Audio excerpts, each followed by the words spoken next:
podcast. Check it out. The Hell Diver Experience. Dive by day, Hell Diver podcast by night, all day.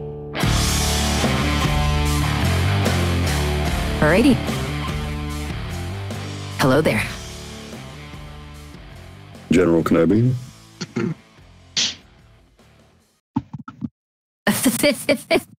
So, go ahead and introduce yourself. Let us know who you are, what you do. Yeah, I mean, I'm Hal, part of the fairly recent member of the 707th. I've probably been helping out with the back end of the previous two videos, but I don't know when those are coming out. So, yeah, I've been playing Helldiver since basically month one. I don't know what else, really. I'm Australian. It's one for some people, apparently. I don't know. Time zones are a fiction, anyway. Then you basically live in Jurassic Park. I know what it's like being from Super Florida. Basically, yeah. Oh, yeah. Yeah, I was going to say probably Florida. Yeah, that's a real thing. You got to watch out for them. So, Yeah. being Australian, I got to say, at least according to the internet on my side of the world, you people are pre-skits. Would you agree? Skits? Yeah, you fucking Like skits, schizo? Mike. Or... Oh, Nah, like fucking skits, cat. I have no idea. I mean, but yeah, I mean, Okay, look, I'm not Australian. I'm just getting my lingo from the big les. They refer to cool things Okay. as skits. Oh, so it's not an Australian. Okay, yeah, I mean, Or like I guess crazy, it's but like cool. in a It's- badass kind of way. That's fucking Okay. skits, cunt. Oh, I see. Yeah. Look, I like your lingo. You make your, yeah. Oh, I mean, you could say it's cool. It's a lot more hot than it's cool, but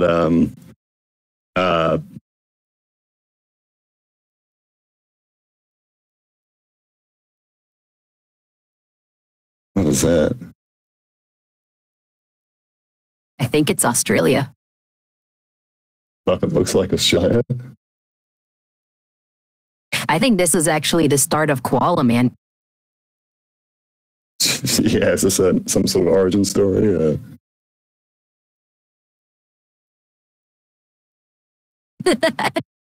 So what's your X-Men story, Hal? Of how I'm living in the middle of nowhere? Or? No, how you have such a strong fascination with BattleTech. That has to be a Oh, superpower. with BattleTech. Oh, God. It was probably like 4 or 5 years ago. I was in an army unit, and someone just randomly sent a video of someone on MechWarrior Online getting like 10 kills out of the 12 enemies. And just watching that footage was like, holy shit, this game is super cool. So I look it up, I download it, and that same person who posted was like, holy shit, you're playing this? Let's do some stuff together. So we play a few rounds, and he's slowly introducing me to all this lore about the game. And I'm like, oh, okay. I had no idea what the fuck it was about. I thought it was just, I thought it was just a cool, like, sort of simulation game, just from the footage.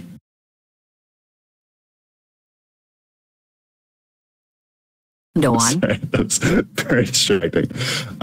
Yeah, so he slowly introduced You me getting a to battle some of the boner lore looking and at that? stuff. Sure. I mean, it's just an awesome. Let's be honest. Not very awesome. No. I don't fucking know. I don't have that version of the Armored Combat box, but I have a different one with the Battle Master, which I think is the more common. Oh, it's the 40-year anniversary one. That probably came out with the Kickstarter that I funded now. You were saying that your buddy introduced you to Yeah. the lore of the game? Yeah, basically. Him and a few others. I basically got like massively into it because I started reading the greatest Wikipedia of all time, Sana.net, and it just has so much shit about everything on BattleTech that you can think of, from normal stuff like that mech that was on the cover, to fluid guns, to like some random planet called Bob. It's just Bob. yep. I think it's they used to have a super naming long convention. name. Yeah, I think it's a German world during like the third or fourth succession war. They were called Dunkle Verde, Dunkle Schatten, something like that. And they were getting left out on all of the navigation maps. So they had a referendum to do a bunch of different names, whether it's shortening or something like that. And they chose Bob basically just as a PR stunt, so more people would recognize the world or something. So it's not getting looked over on navigation charts. Yeah, it's just a wild ride. The thing. So there's like all these lasers going around and shit. Is that accurate? Planet Bob? I have no idea. I thought you were an expert. Yeah, where's your... I've never heard of it being called New Earth. So. But it doesn't even look like that. I don't remember what it looks like. So there's about 1,000 different systems in BattleTech, just in the inner sphere. That takes up about, I want to say 500 light years of space across, or something like that. So basically, you have the inner sphere, which is this tiny prick on the entirety of the Milky Way, which is about 100,000 light years across. And it'll take you literal months to get across just that. So that's insane. Pull up a map of the inner sphere, Jamie. Also, I hope you're not leaving those in the attic, because that costs frame rate to have these things up there. I'm not leaving you in the attic. I'm deleting them. And he said inner sphere or enosphere? Inner sphere, yeah. The inside sphere. Yeah. I'll just wait for it to. I just saw you moving them up, and I was just imagining you like sweeping dust under the carpet. I mean, I think I was muted at the beginning when I pulled up that picture of Australia, the hellhole. Yeah. But you guys clued in, so I'm glad. Yeah. Is this between the two of us? We got 2 brain cells. You said it's a. Oh, here we go. Here we go. Okay, hang on.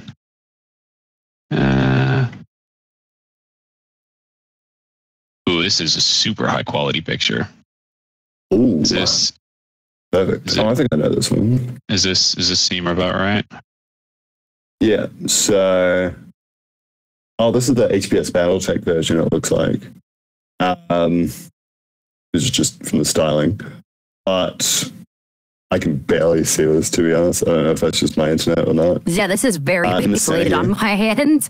Oh, it's an awful quality picture. Let me see if I wasn't sure. This is I could probably upload my own. I have a really high quality version. Hang on. I can do you better. They do have a file browser on your dash menu. Yeah, I'm going through that right now. I just don't remember what that's. Is that better? Maybe it looks a bit small still. That's what she. No. Where is this? The inner sphere, circa 3060. Oh, 3060. Fuck, that's a bit. Oh, we'll just go 3025. I think it's a bit easier to wrap. Goddamn, are those all different factions? Yeah. most of them. This is pretty incomprehensive because you're missing like a bunch of the periphery worlds as well as clan space, but we don't care about the fucking clans. Hold up. I just want a decent image I can base I can point to and stuff. Ah, shit. Oh, my legs are probably fucked up, but... Okay, it doesn't matter at this point. I don't know why it doesn't save to the chair. It really should. Maybe I should look into that.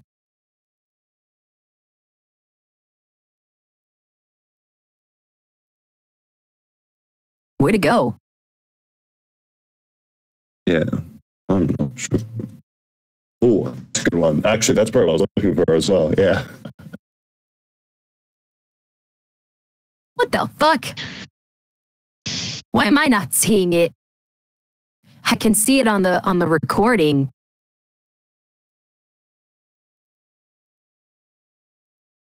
Hello? Ow. Oh. Well. So this just in, we're experiencing technical difficulties. Hal will be back after these messages. Well, the picture showed up. But I think we lost something more important. Yeah, my dignity. That Australian internet. Oh, yeah, I mean that too.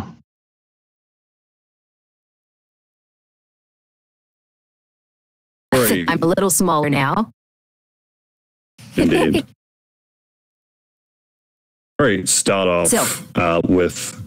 Yep. Go on. Nope.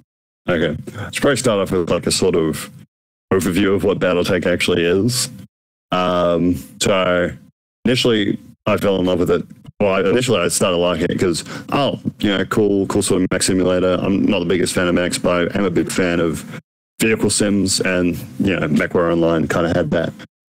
Then I fell in love with the lore because holy fucking shit. Tabletop game itself is basically a historical war game and simulator that takes place at a time that hasn't happened, i.e. this. And the setting itself is most easily described as Game of Thrones in space with giant mechs. Of course, this also came out about a decade before Game of Thrones. So it is most certainly a setting. It is very chunky in all aspects. They have just a wide range of just so much shit to read on. Even I'm just overwhelmed by the amount of crap. I never really got into 40k, but I know people have compared it to that amount. I was about to ask. Yeah. You said it's been around longer, too. It's been about a year more than 40k. It came out like the year before 40k did. That's sort of major overview. The historical setting itself, 3025 BattleTech is sort of the most common because that's just the easiest to understand, I guess. Relatively stable, relatively low intensity conflict compared to the years prior and the years coming. This is basically like a lull, sort of like for modern day, I guess. Maybe a few years before the Ukraine conflict, but yeah, just easy enough to understand, especially for the average person, and not some major killing off of factions and stuff that would happen later. Yeah, so this is the Innisphere in said 3025 era. Wait, you have something pulled up right now? Do you see this map? I don't see it, and I don't see it on the recording either. I don't see it either. Really? Yeah, I don't see it. What the fuck? Hold on, if I duplicate it. Oh, you get that sit up. Can you see it? To reposition myself in the chair. No, I don't see it. What the fuck? I don't see anything. Good lord, hold up. Because I was pointing to it, I was like... Yeah, because I saw was you concerned. looking and pointing. I didn't know at what. And then he said this, and I was like, okay, maybe I'm just not seeing it, and I just let it kind of be. Wait a minute. Maybe I'm Is just this one of those schizophrenic, like I don't know. 200 megabyte pictures? It's like 10 megabytes. I should still be able to see it. Is it in front of you right now? Is it in the room with us? It's loading. I just deleted it, but I've just put it back in. Okay. It's loading. Give me the link. Should be Send me the link in Discord. I'll see if I can pull it up. Sure. Where the fuck are you? Yeah, save it as a JPEG in MS Paint so that it's like 2 kilobytes. Oh boy. Yeah, and also fucking 300 by 300 pixels. Exactly. Right there, I've sent it to you. The pasta man is back. So, the Ghost Wizards. To me, Pasta Man. We'll get to that. All right. So Things like can turn your legs off from here. let's so quick rundown. Okay. So if I were to take this picture here, I were to copy. Yep. And then I wanted to paste it, I would do Control V. Yep, Control V. Okay. And then what? Image texture. Image texture, yep. And it should be working straight away. I can see that. Go, we literally just need to restart. Let me see the recording. Crazy. It's all working. Why do you keep pulling up the ugliest fucking picture? What? Well, it was one that it's because I pulled one up that was already, like, I wanted to pull one up that we'd already seen, that we knew worked. That was definitely a different ugly person. Yeah, for sure. It was Sloth from the Goonies. He's a Yep. very kind-hearted soul. It's very inappropriate for you to judge him just by his looks, all right? He's a fucking monster. That's what everybody thought. And then he killed Well, a I've bunch never of seen the children. Goonies, so. Oh, wait. Oh. Well, Bro, I What thought do that you was know? something from The Hills Have Eyes. No, it's the fucking Goonies. Okay, well, you're uncultured. There's nothing I can do about that. Yeah, there is. It's called Movie Night. yep. When are we having movie night? Is it Good night movie question. night? Maybe. We Hell watch, yeah. come and see. That'll be an experience. Tonight, movie So- night. Why not? So,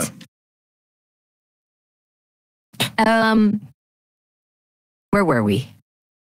What were you talking about earlier? great question. I think I was talking about 3025, the setting as a whole. I'm going to talk about BattleTech as a whole, specifically 3025, bunch of other shit. I don't know.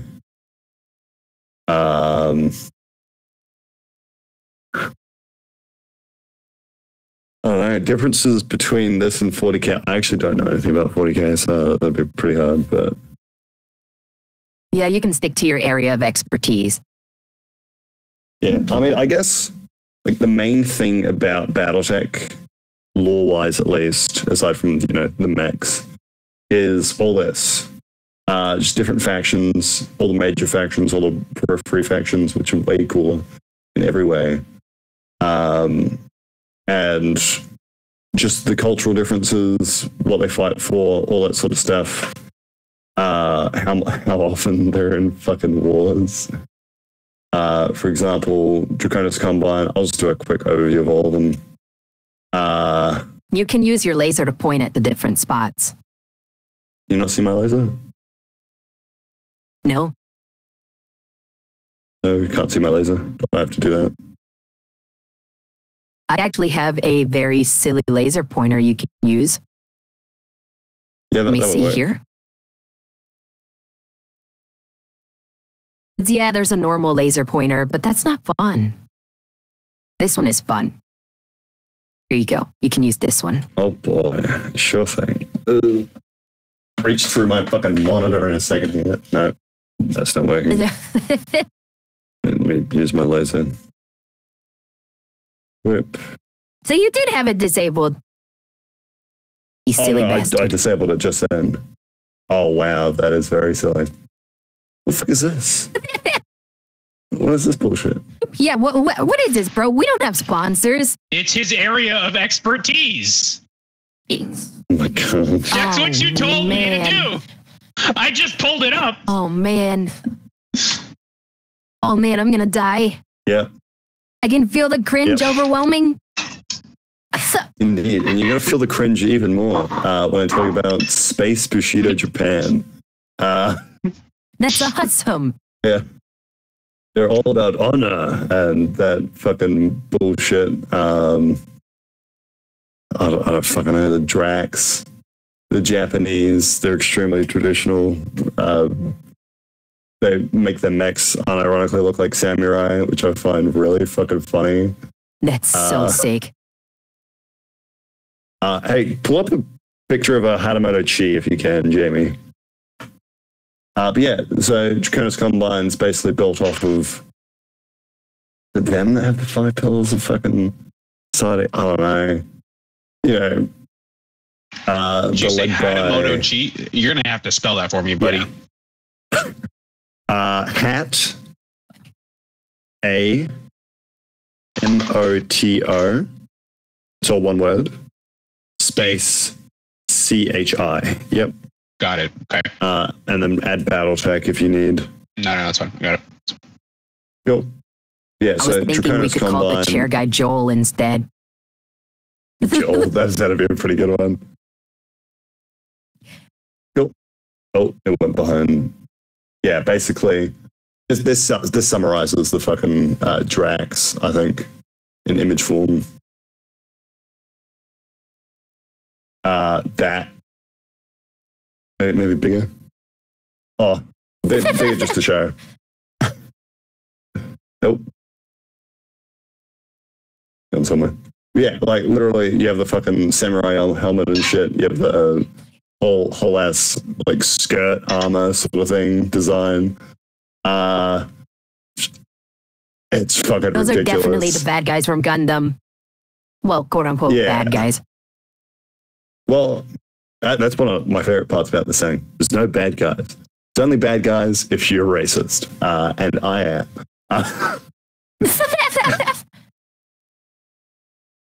Yeah, if you want to. Everybody knows, as a hell diver, space racism is totally okay. Yeah, that's what I love about BattleTech. Most settings, it's like, yeah, space racism. Well, they're actually aliens. They're fictional. They're all this stuff. There's no aliens. It's just normal racism. Like, oh, you don't like Drax. You're racist against Japanese people. Oh, you don't like Capellans. Oh, you're racist against Chinese people. Oh, you don't like Darwinians. You're racist against Germans and English, I guess. No, not even Germans. Like the French and the English, which is fair. You don't like Marek. You're racist against the Balkans or fucking whatever. And then the Germans with the Lyran Commonwealth. It's a bunch of... I thought the yellow ones were Germans. English and French, I misspoke. Yeah, so like the English and French crown, sort of from Terra. So Terra, or Earth, is in the middle here. They're controlled by the phone company. We'll talk about that in a second. I can edge this. Are you kidding me? Yeah. Faced up edging my arrow. Draconis Combine. Yep. They hate mercenaries like all hell until they got saved by mercenaries and they didn't hate them as much.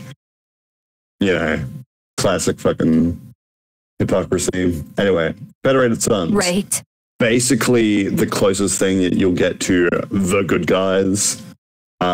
Just relatively speaking, it's like the US, sort of, in the fact that they want to intervene with everything, and they make everyone in the I think these guys go over here. Yeah, in the middle there.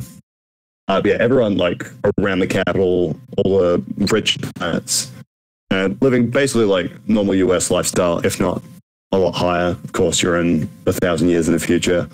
After the succession wars, I'll get into that in a bit.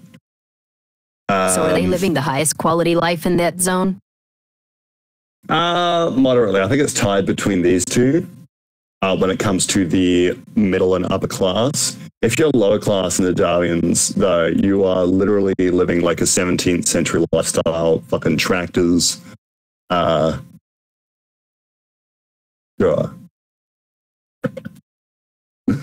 Yeah, so what is considered high quality living in the far future? Oh, I mean, basically, really easy access to pharmaceuticals, not in a war constantly, unlike these guys, which we'll get to. Yeah, it's basically like just really nice living, really high quality of life. Do you want drugs? Buy them. I don't know. It's a time for sure. Right. Later on, the first prince of the Federated Sons and the Archon of the Lyman Commonwealth will get married, but again, we'll get into that in a bit. So, yeah. We'll get into Capellans now. Space China. Wait, before you get into that, I'm still trying to figure out the map. So are each of those little dots planets? Each of those dots are different planets, yeah. Okay, because you said they spanned across multiple systems. You can't really tell where the systems start not and planets. end.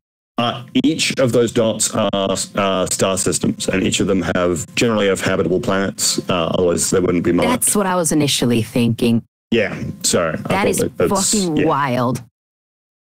Yeah. If you could pull up Inner Sphere compared to Galaxy, and there's like an image somewhere. I don't know. Or Inner Sphere in Milky Way, I think would be the best way to get it.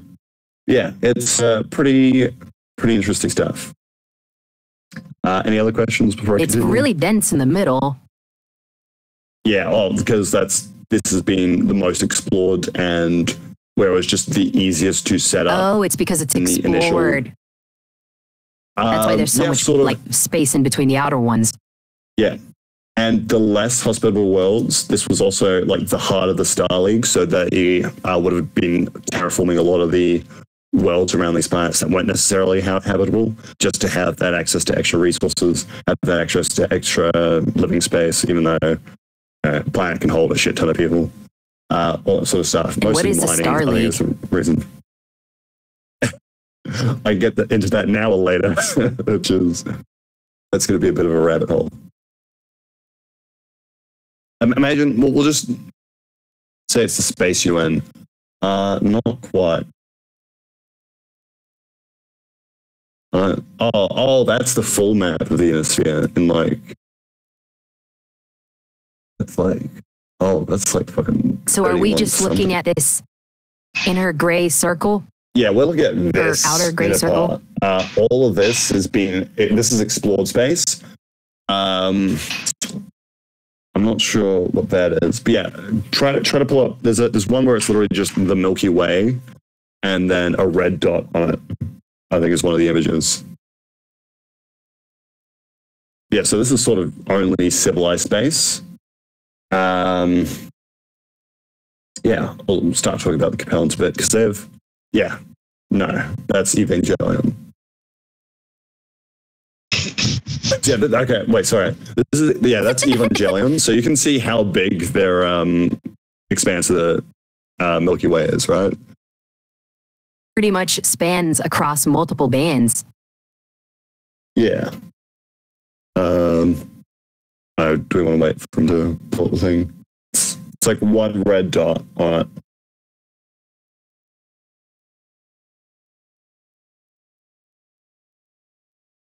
This isn't official, but with how big the Inner Sphere is compared to the entire Milky Way, really low quality image, but that red dot right there is the entire inner sphere.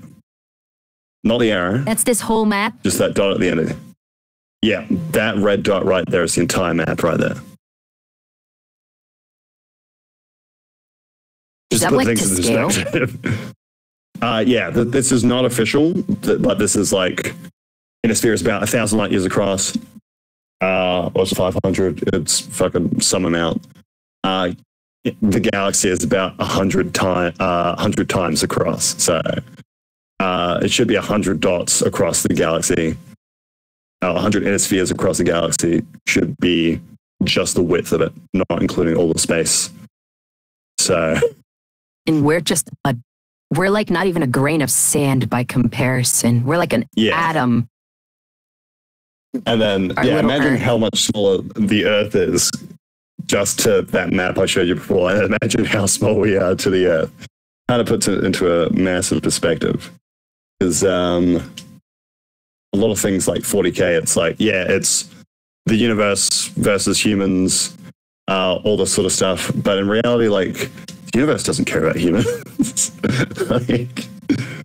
But humans sure care about humans.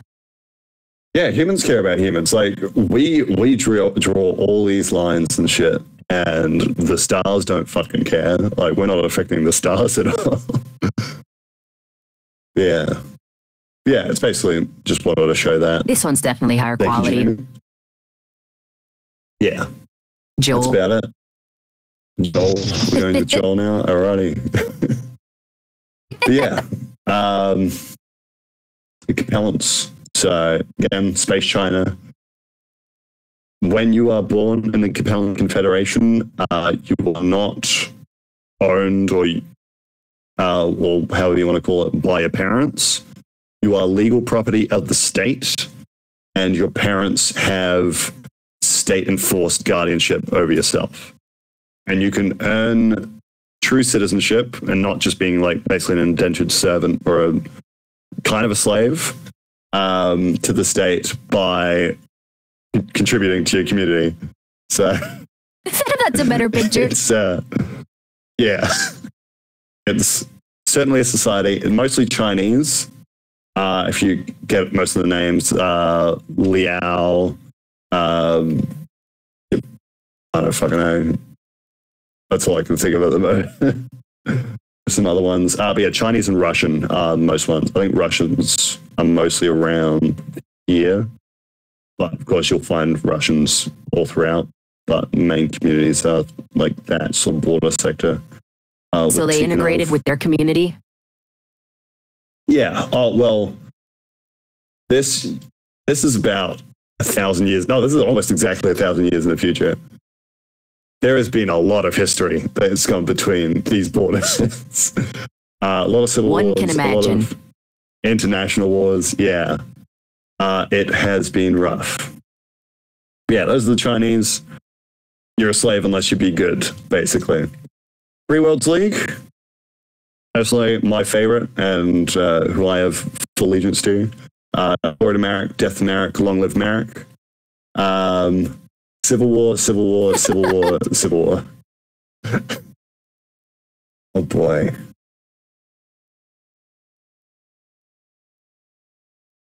I don't know. Yeah, so this was You're bothering my the guest. first. I'm sorry.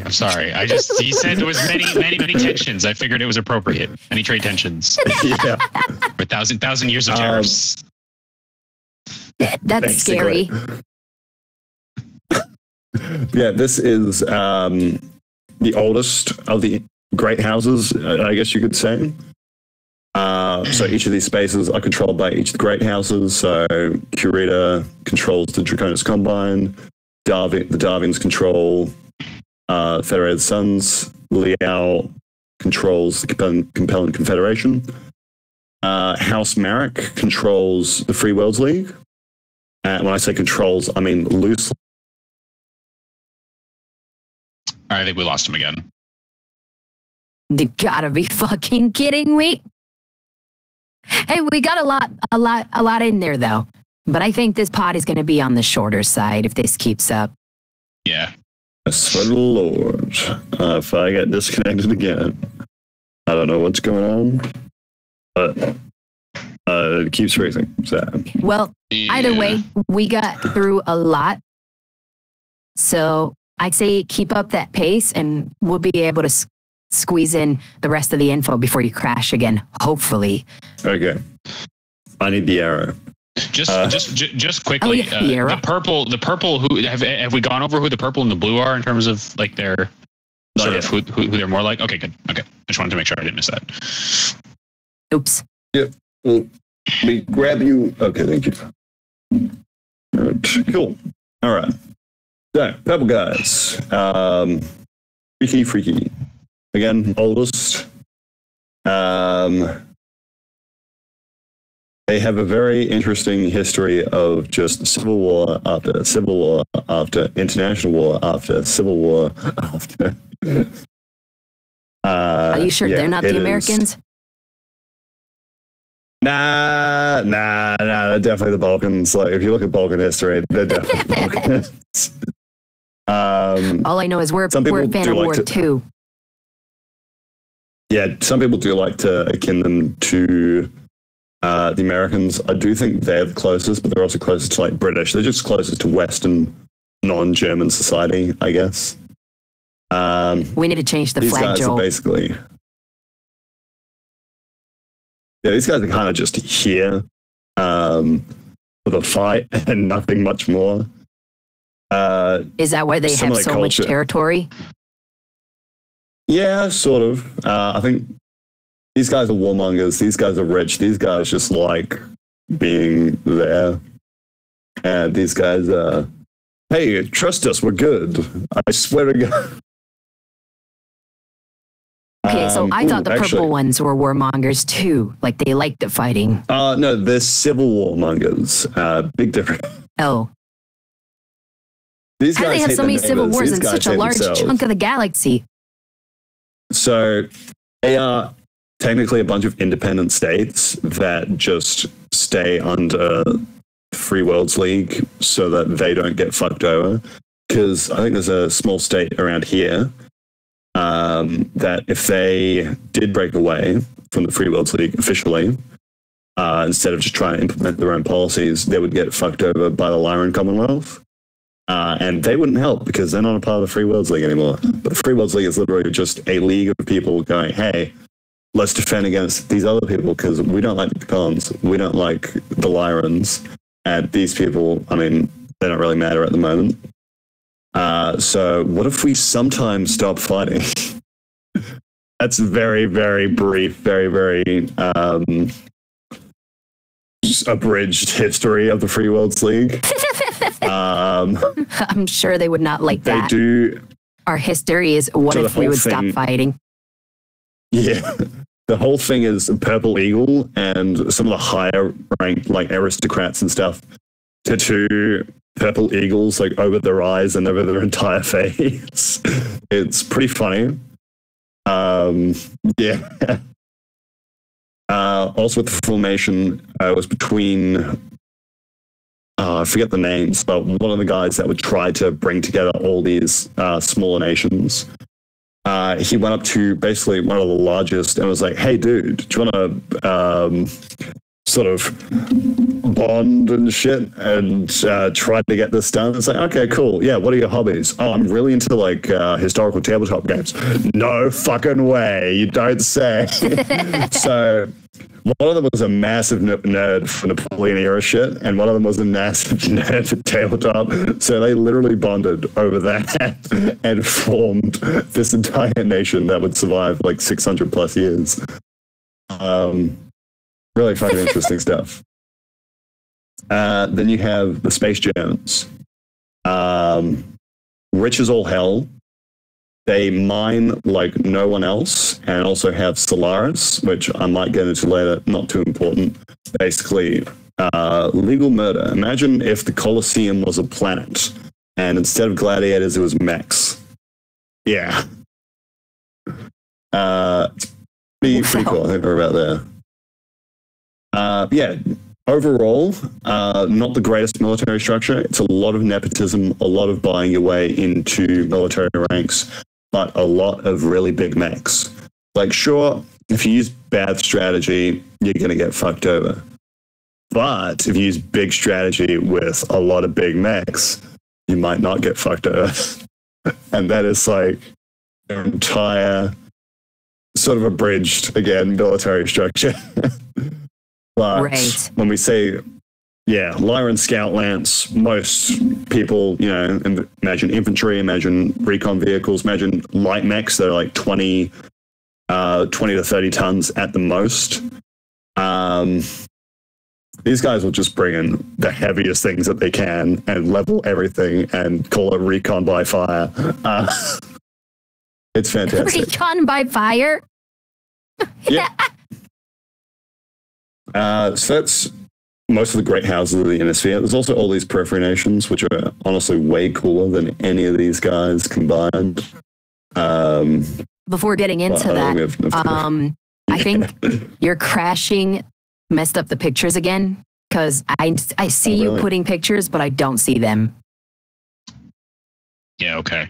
I put pictures for the Balkans and you guys didn't laugh at the one for Rich Man Palooza, so I knew you couldn't see it because it was hilarious. Go ahead and save them to your inventory. And when your account is synced, you can spawn them in via your inventory. Yep. Okay. Make sure you're on a folder you can actually save to. Yeah. So you said if we have enough time, how extensive are those outer colonies? They are what I like to research on the most because there's not. They don't have a massive amount of source books, but the source books that they have are really fucking cool. I think you might be a big fan of the Canopians. I don't know. That's just me guessing at it. But we'll get into that later. Well, maybe. Is this 40K where a lot of the universe is iterated upon via the community? It's mostly people that are hired by BattleTech, by the companies that have run BattleTech throughout the years. So it's a community of writers, but those writers are very specifically picked out by certain people. That's for the official law, at least. I see that. Yeah, basically.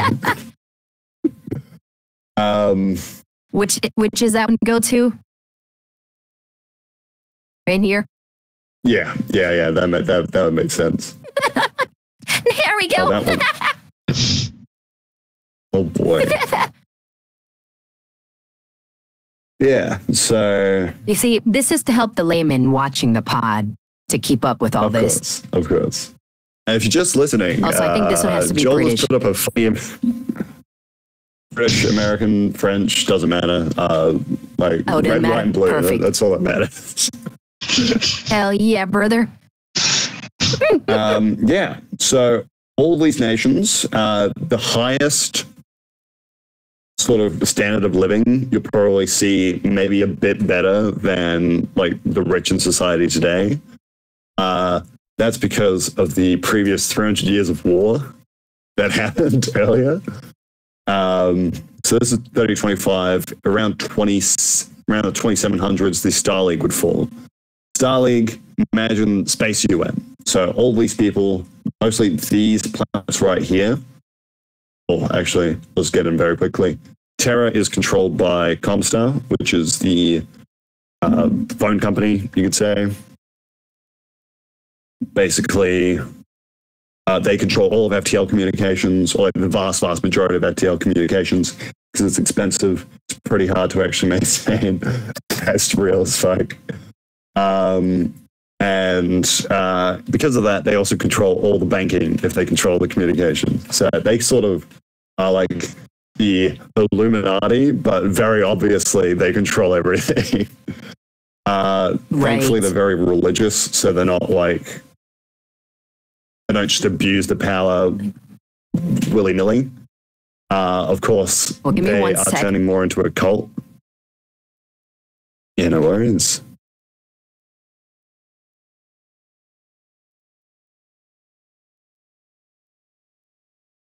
There we go. I forgot to do that earlier. Yep.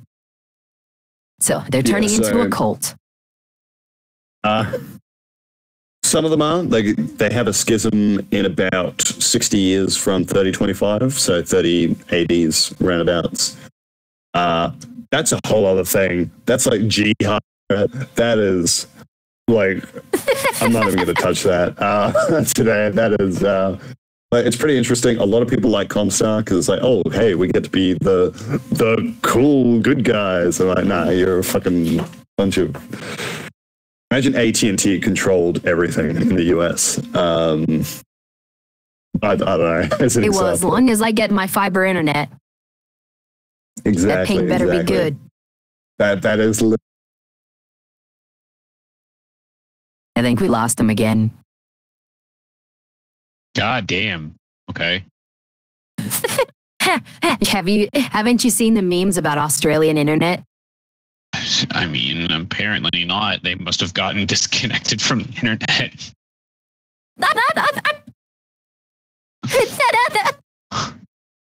Damn, that was pretty good. Fucking hold up. Back from the bathroom. Apparently, yeah. Sorry, I have to shit my pants because the fucking Illuminate invasion. Jesus fucking Christ. Is that why your internet's fucking taking a dump? It's because the Illuminati have come to invade? Apparently. Meta as fuck. Maybe this time I'm not going to die. I'll just duplicate that. Maybe. I'm just going to have spare arrows if I crash. Yeah. All right.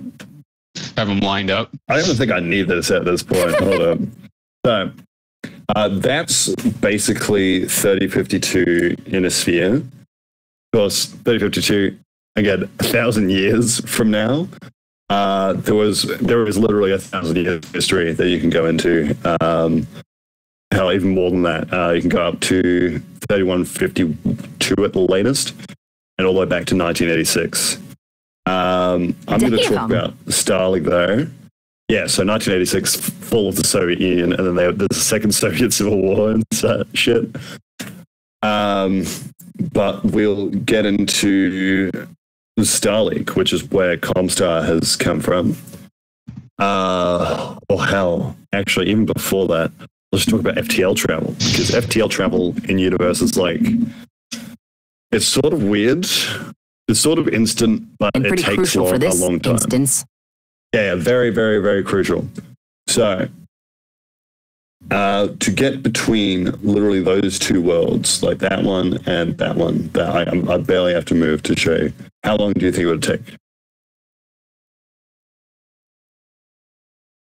Are we assuming going at the speed of light? Faster. FTL travel. Faster than the speed of light. Oh, right. That's what the F is for.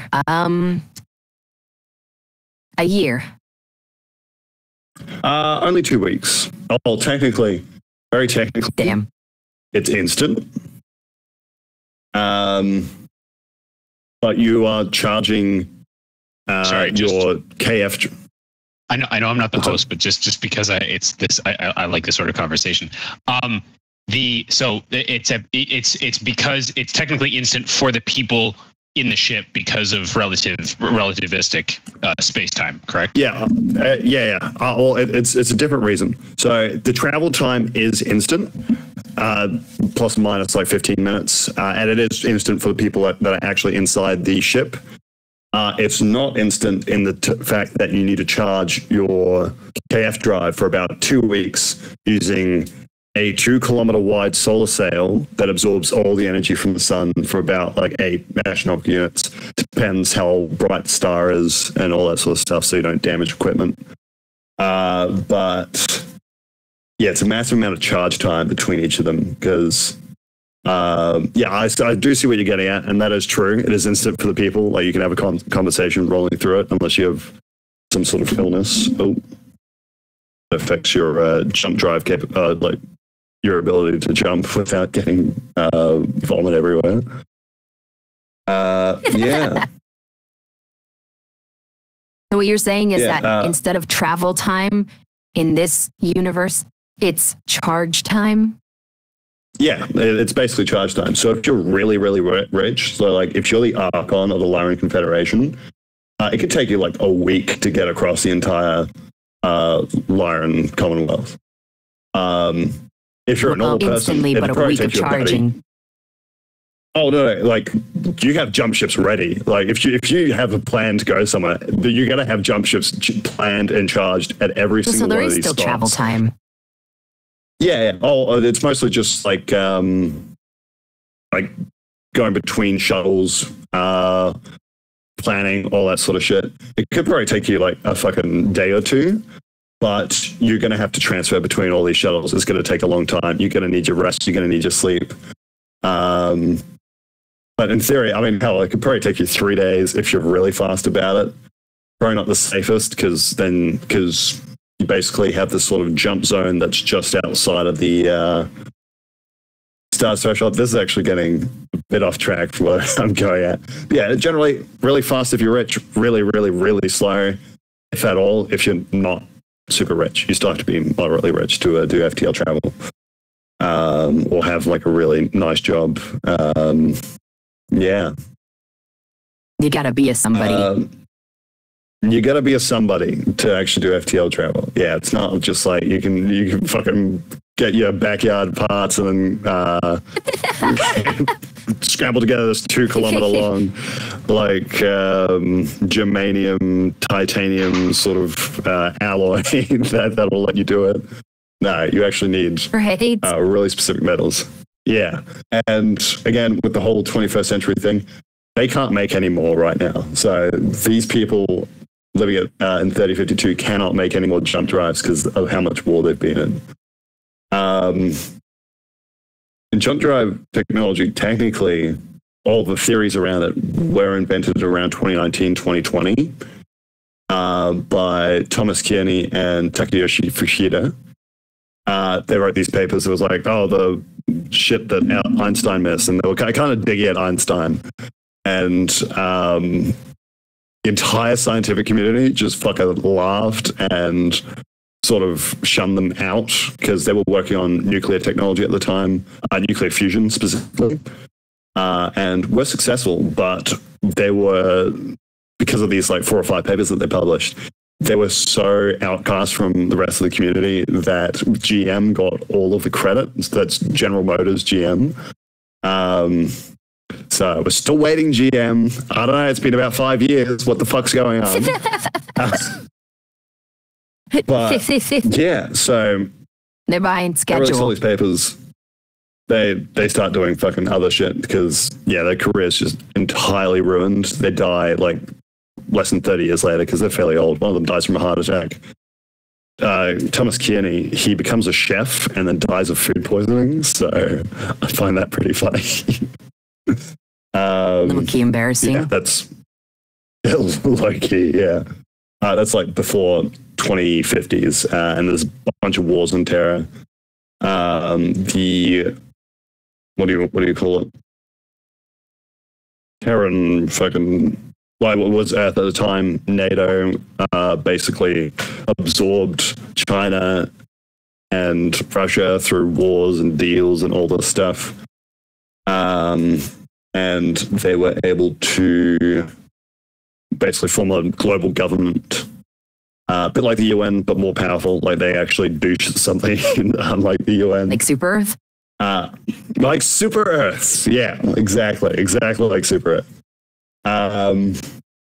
And yeah, they're looking at stuff to invest into. And one of the top scientists are going through all these old papers. And he finds this old FTL claim technology and he goes, hang on, I've just done the maths. This is technically possible. So around 2109, over 50 years since they died, they restart this, or they actually start using their papers to trial this FTL shit. And it fucking works. How do you do? I think 2114, like 5 years after that, they are able to get to Tau Ceti, which is a nearby star in real life. and basically beat the probes that they launched years prior. Yeah, that's basically... to fear with real world space travel. You're going to make a spaceship, and before they even get there, you make a better one that flies past. Yeah. And you basically just completely beat. That's really the spawning seed of all of this bullshit that's happened. And from that, it's like one of those things where you can't imagine like the scale of your discoveries and what they'll lead to. Yeah, like you thought no one was going to FTL again because like you got completely shunned from the community, and then you have all this shit. So about 400 years later, I think, you have a shit ton of wars. You have people that are really far away from Terra, and at some point, Terra fought the very first interstellar war against basically just a bunch of fucking hillbillies that wanted to declare their own state, and they lost so fucking badly that they just declared anything that's more than 3 jumps away, you're gone. Doesn't matter how fucked you are, doesn't matter how successful you are, you're out of the Terran sort of supply line. So many people died from starvation. There was a shit ton of feudal wars. That's how basically all of this shit came about. That inner sector was just controlled by Terra, and they had the largest military. No one was really going to touch them because it was mostly just logistics, getting people all the way out there. I forget exactly where it was, but yeah, they got fucked badly. Because it's pretty much a race to expand and conquer as much territory as you can. Yeah, basically. The cost of the plebeians.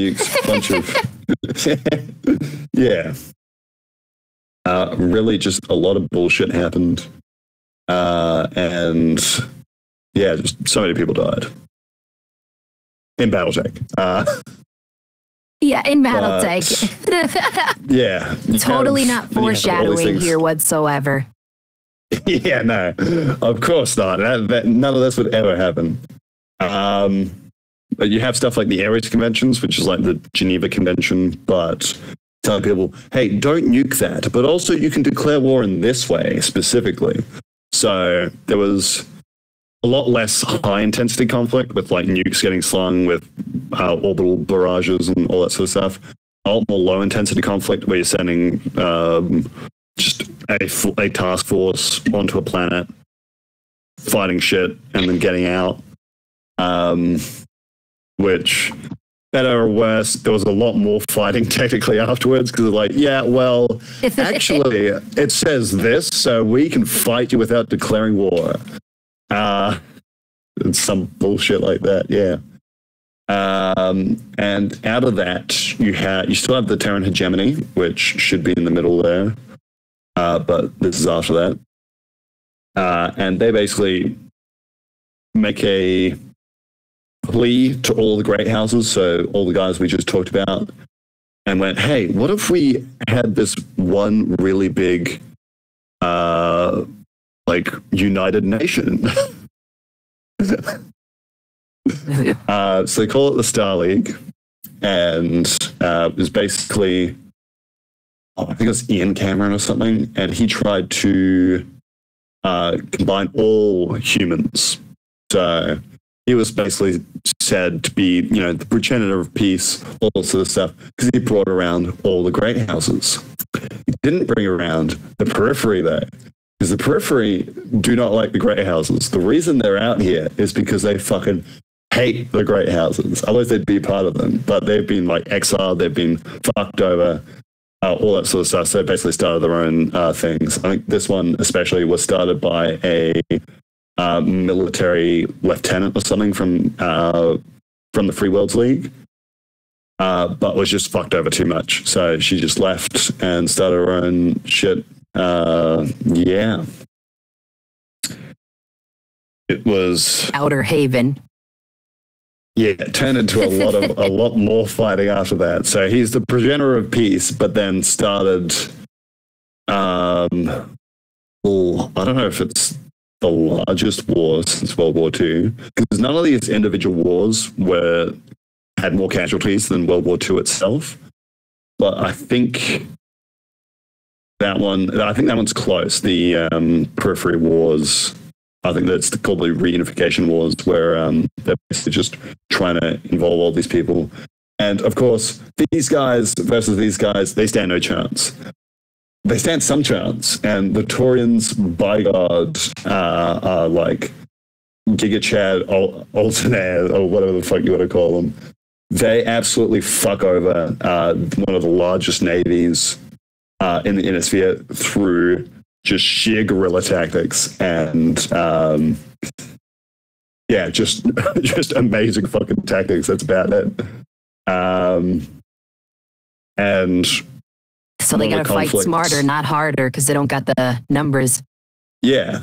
Oh well, they still had a lot of warships. They just didn't have as good warships, and they didn't have as many.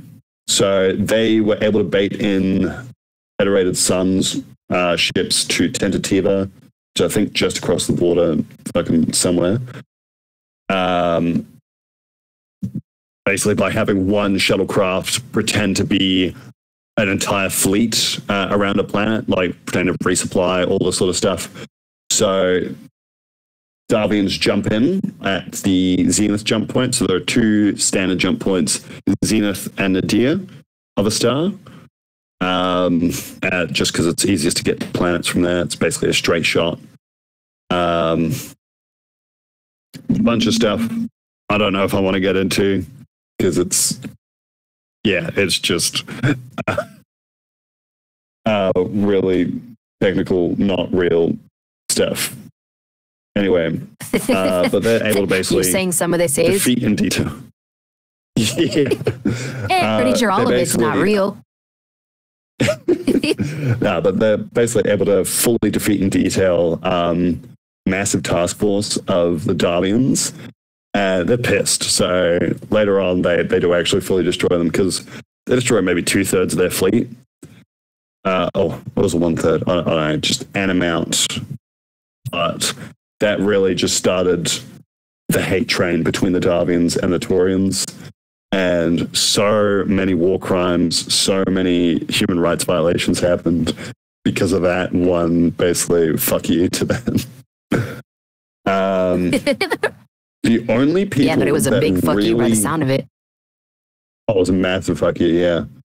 The only people that really didn't put up a massive fight is the Rimworld's Republic, if I remember correctly. They were sort of iffy about it, like, yeah, we can join, but then some of the people were like, no, we can't join. That's they're the inner sphere. It's some racial slurs. I don't know. Yeah, so that's one of the wars. Used to be a part of the Star League by force. Star League would then go on for another 200 years. There'd be a couple uprisings. There'd be the Amara Civil War, which is the absolute downfall of the Star League. Yeah, I mean, imagine if the UN was a sort of monarchy and had a lot more power than it has now. The current monarch dies in his like 40s or whatever, and his heir to reign is like 16 years old. And the only person who's been technically told to take care of him is one of the top-ranking generals. So he is busy all the fucking time. That's Alexander Kerensky, massive player in just being a fucking badass and starting up the clans, which again we'll get into here probably. I don't even need that arrow. Yeah, so Alexander Kerensky is, there's so much shit, like, in this specific point of time. TLDR, he's a general. He goes off to quell some sort of uprising, Stefan Amaris, who's been grooming the 16-year-old heir, who's like a bit older now, basically walks into his throne room. He goes, "Here, have a gift of a laser pistol." It's like, "Oh, that's a cool laser pistol," and then he shoots him. Who would have thunk? And yeah, he's from the Rimworld Republic up here. He wanted, because he's really fucking salty about the whole periphery getting trodden on and all that sort of stuff. So he was being really cushy with the leader of the Star League. Killed the leader of the Star League, stormed the palace with his own personal guards, and almost immediately lost it as well due to the Black Watch.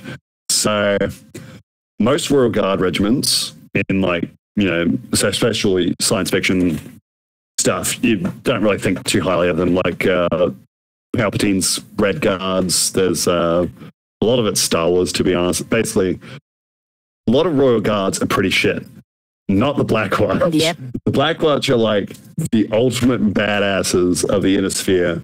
Well, especially of Terra. And the only way, I say the only way, they didn't even get stopped by a nuke. So as this happened, Stefan Amaris called a nuke on top of the patrol base, like not patrol base, the sort of operating headquarters for the Black Watch, for the Royal Black Watch Regiment, that was supposed to protect what's his face, Cameron, whatever the fuck, the leader, and basically wiped out the vast majority of them with a fucking nuke. But he didn't kill all of them, because some of them were on patrol, some of them were in the nuclear bunkers already doing some bullshit, and some of them immediately respond to the palace alarms faster than the battle mechs, because they were Marine troops. So they basically almost immediately C4'd through the building of the palace and almost took over the throne room. But there was just that many more of Stefan Amaris' guards, and it was sort of completely out of nowhere. So they wiped out the majority of this prick's fighting force, but got killed ultimately at the palace. The mechs that were on patrol, they held out at Puget Sound around Seattle, and I think it was about 4 or 5 mechs versus an entire, honestly, battalion of Stefans, and they just fucking held their ground for like hours, preventing them to reinforce the actual city itself. And yeah, just an insane battle. There's a couple of videos on it on YouTube. Really great. I can either, we can pull one up maybe, or just, I don't fucking know. Yeah, we'll just have to clear up the map. Yeah, again, doesn't matter too much, but they're just very cool. I'm saying, sorry, Black Watch. But yeah, again, ultimately, they're running low on ammo, and the way they have to defeat them is by dropping yet another nuke on literally 5 mechs. And supposedly, one of the mechs was flipping off in the mud. Oh, one of the arms that blew off one of the mechs was flipping off the Amaris troops as he was getting nuked himself. No confirmation, but yeah. That's a hard way to go. For sure. I don't know. We can only hope to die such a glorious death. For real, yeah. So that's just the Royal Guard, whatever. So there's like a couple of years campaign where Alexander Kerensky has to go from the peripheral planets. He went to the Rimworld Republic, basically leveled the place, and then told Amaris to go fuck himself. And then Amaris was literally going crazy with like some quotes like, every time I look into the stars, I see his fucking face. Shit like that. And yeah, he was going like actually lunatic because Alexander basically committed war crimes, more or less, against Maris's people, then came through inner sphere shit. Came through basically the Terran hegemony space without the help of any of the other inner sphere guys, because they're like, yeah, well, what if we wait out? Because if we help the Star League there and Amaris wins, we're fucked. If we help Amaris and the Star League wins, we're fucked. So they basically just stood aside. Yeah. Not exactly I hate to see it. Team players. Yeah, they're more looking out for themselves, of course. It was like, how can we look PR? Let's just send news to people. It's like, wow, the atrocities the Star League's committing. Wow, the atrocities Amaris is committing. We're not committing any atrocities. Have your cup of liberty. Bullshit like that, you know. Because you can't do anything wrong if you don't do nothing at all, apparently. Yeah, apparently. So he basically is able to move most of his warship fleet through hegemony space, which is fortified like all hell. There's a bunch of automated drone systems that are made to defend against outside invaders, which currently are Star League, which are supposed to be under control of these, but Stefan planned this out over years and took control of basically every single planet in a blitz attack before they could actually get any signals off or whatever. So you have this just massive spearhead of the largest military in the inner sphere against this usurper. They eventually have the largest single invasion of a planet, Earth, ever recorded, with just the amount of jump ships that they have coming in being absolutely insane. So like the current Illuminati invasion? Basically, yeah. But instead of the Illuminates, it's people fighting for peace and stuff. After all that happens, they're like, well, there's no more Cameron line left. Stefan kills everyone that's in the line. Alexander captures him, basically contemplates, well, we could kill him, bury him, but then if we have a named grave, people are going to be making pilgrimages to it and stuff. People are going to be trying to steal the corpses and stuff. But if we just throw him in space, people are going to be like, well, he's actually still alive somewhere. Like he's escaped to Argentina or whatever. Space Argentina. What if we donate his body to a medical school for an autopsy? So that's what they did. I just find that really fucking funny. Just to make sure everyone knows he's not dead. Everyone knows what happened to him exactly. Totally. Yeah, and it's just completely humiliating for him and his line. But after that, he's sort of like, well, with this massive military, we have no more actual political leader. I guess I'm the highest ranking person in the SLDF now. Hey, everyone who's fucking employed with us, do you want to get out of here? And by out of here, he means out of the inner sphere entirely. And most of them say yes. I think like over 90% of them go, yeah, fuck it. As long as we bring our families and shit. So they just get the fuck out of there. All the people of the inner sphere are like, they hear these rumors that the SLDF is literally just going to leave in a mass exodus. And they're like, nah, that'd never happen. It happened. So they went about 1,000 light years Coreward. So you have, it'd be nice if I started the thing, but it doesn't matter. Coreward's basically north on the inner sphere map. It's basically towards the galactic core. And there's Rimwood, Spinwood, and then counter Spinwood. Basically northeast, southwest. But Right. Actual names. So they go 1,000 light years north, essentially. They have a bunch of shit happen, a bunch of betrayals. Really not good, as one does in a massive exodus involving millions of people, especially millions, a couple hundred warships. That's a very big part of it, because you have all these people on these really heavily armed vessels and transports and stuff. And apparently, they accidentally over-ordered on mac and cheese. They got like I think 10,000 pounds of mac and cheese or something like that.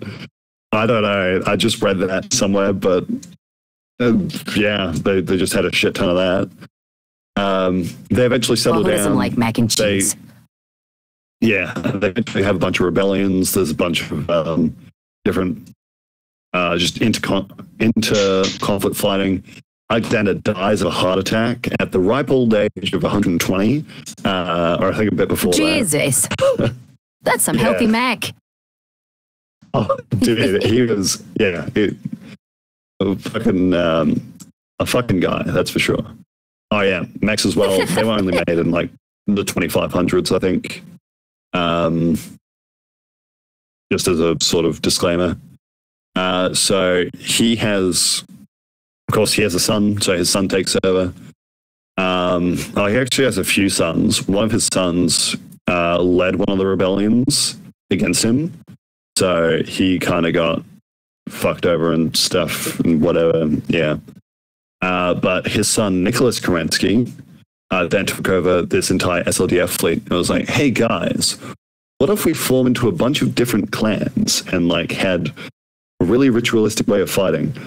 Again, massively abridged. That wasn't immediately like that, but they basically formed all of these really just war-focused culture, and basically birthed it out in the middle of nowhere, where they have all this really advanced technology, and they're not fighting massive wars amongst each other. It's like the occasional rebellion, and they eventually codified how they should fight away from civilian sectors. Fuck yes, that's it. Too angry to die. Wow, I did not know what to picture when you were describing them, but that's badass. We can't we just nuke them? Americans. We can probably pull up a video really quick if we do want to watch a video on that. I've been trying to find a video this whole time. I can't find anything Legion. About that. Huh? Black Pants Legion has a section in his video. I think it's the Black Pants Legion Star League Civil War Part 1. It should be one of the chapters there, if I remember correctly. Black Pants Legion, what'd you say? Star League Civil War. Kind of matches our studio. Yeah. They do kind of peak. What was it? Yeah, so you have all these clans. Sometimes I call them space fairies because they are literally just named after a very specific animal, whether that was native to their planet or that they one of the planets that they found was. It's one of the parts in this. Guerra on Terra.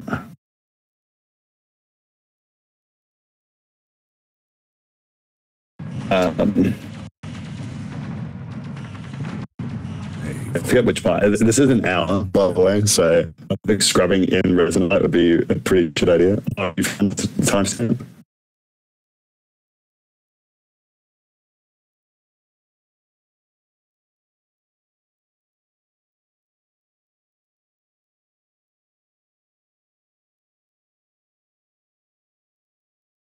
I'll try and find it. Yeah, you can keep talking. I'll keep going.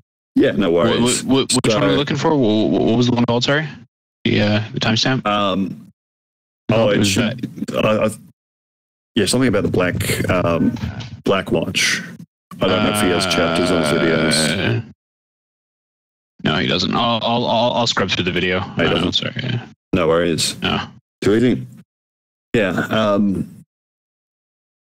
So space fairies, they identify themselves heavily with one specific animal. So you have things like Clan Wolf, Clan Jade Falcon, Clan Smoke Jaguar, Ghost Bear, Wolverine. You should never talk about Wolverine to a clanner. They will flip their shit. Wolverine is definitely my favorite, though, aside from Ghost Bear. So, the stuff with Wolverine, yeah. The leader, I'm trying to remember her name, but it's completely slipping my mind. Didn't really like all this shit that Nicholas was bringing along, so she was kind of like, what the fuck is all this about? Why are we codifying war and stuff? This is just like the Ares Conventions, which was really against all this. Like everyone should just be peaceful. We shouldn't really be segregating each other by clans or whatever. And she was getting fucked over by Widowmaker and a couple other clan. Oh, Black Widow. I don't fucking know. I think I'm thinking of the Warhammer Widowmaker, just from Natasha. But yeah, so it's basically a bunch of bullshit happened. She nuked a city. Supposedly, or no. Everyone thinks she nuked the city, but us outside of the clans know that the Black Widow, or whatever the fuck they were called, actually nuked the city. And then they blamed it on her. Well. But yeah, both of those factions have been wiped out since then. Another one of my favorites is Diamond Shark, or originally Sea Fox, and then back to So Sea Fox, Diamond Shark, then back to Sea Fox. So I forget exactly who hated them. Someone really hated Clan Sea Fox, and Sea Fox was basically like a sort of waterborne. It looks like a fox, that's why they called it a sea fox, and it lived in the sea, so you get where that's coming from. These people really hated them, so they genetically modified a great white shark with like diamond-esque teeth and all that sort of stuff, and it introduced it to the sea fox's native habitat, and basically killed a bunch of them, like the vast majority of them, so much so that they almost went extinct. And they thought they went extinct. So instead of Sea Fox complaining and going, "Oh, you can't do that. That's not fair," they just rebranded to Diamond Shark.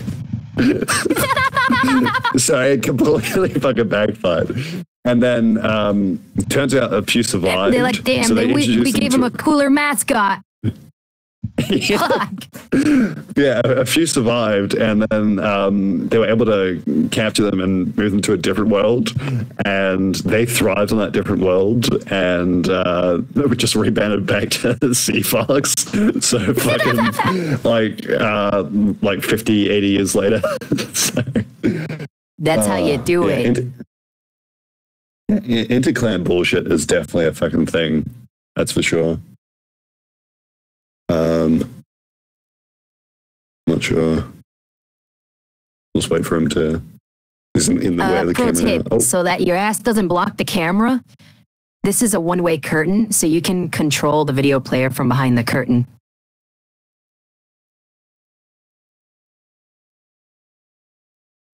Yeah, I think we're about 20 different clans. I can probably name. They knew in full the operation and workings of the SLDF. Their I can probably try to name all of them.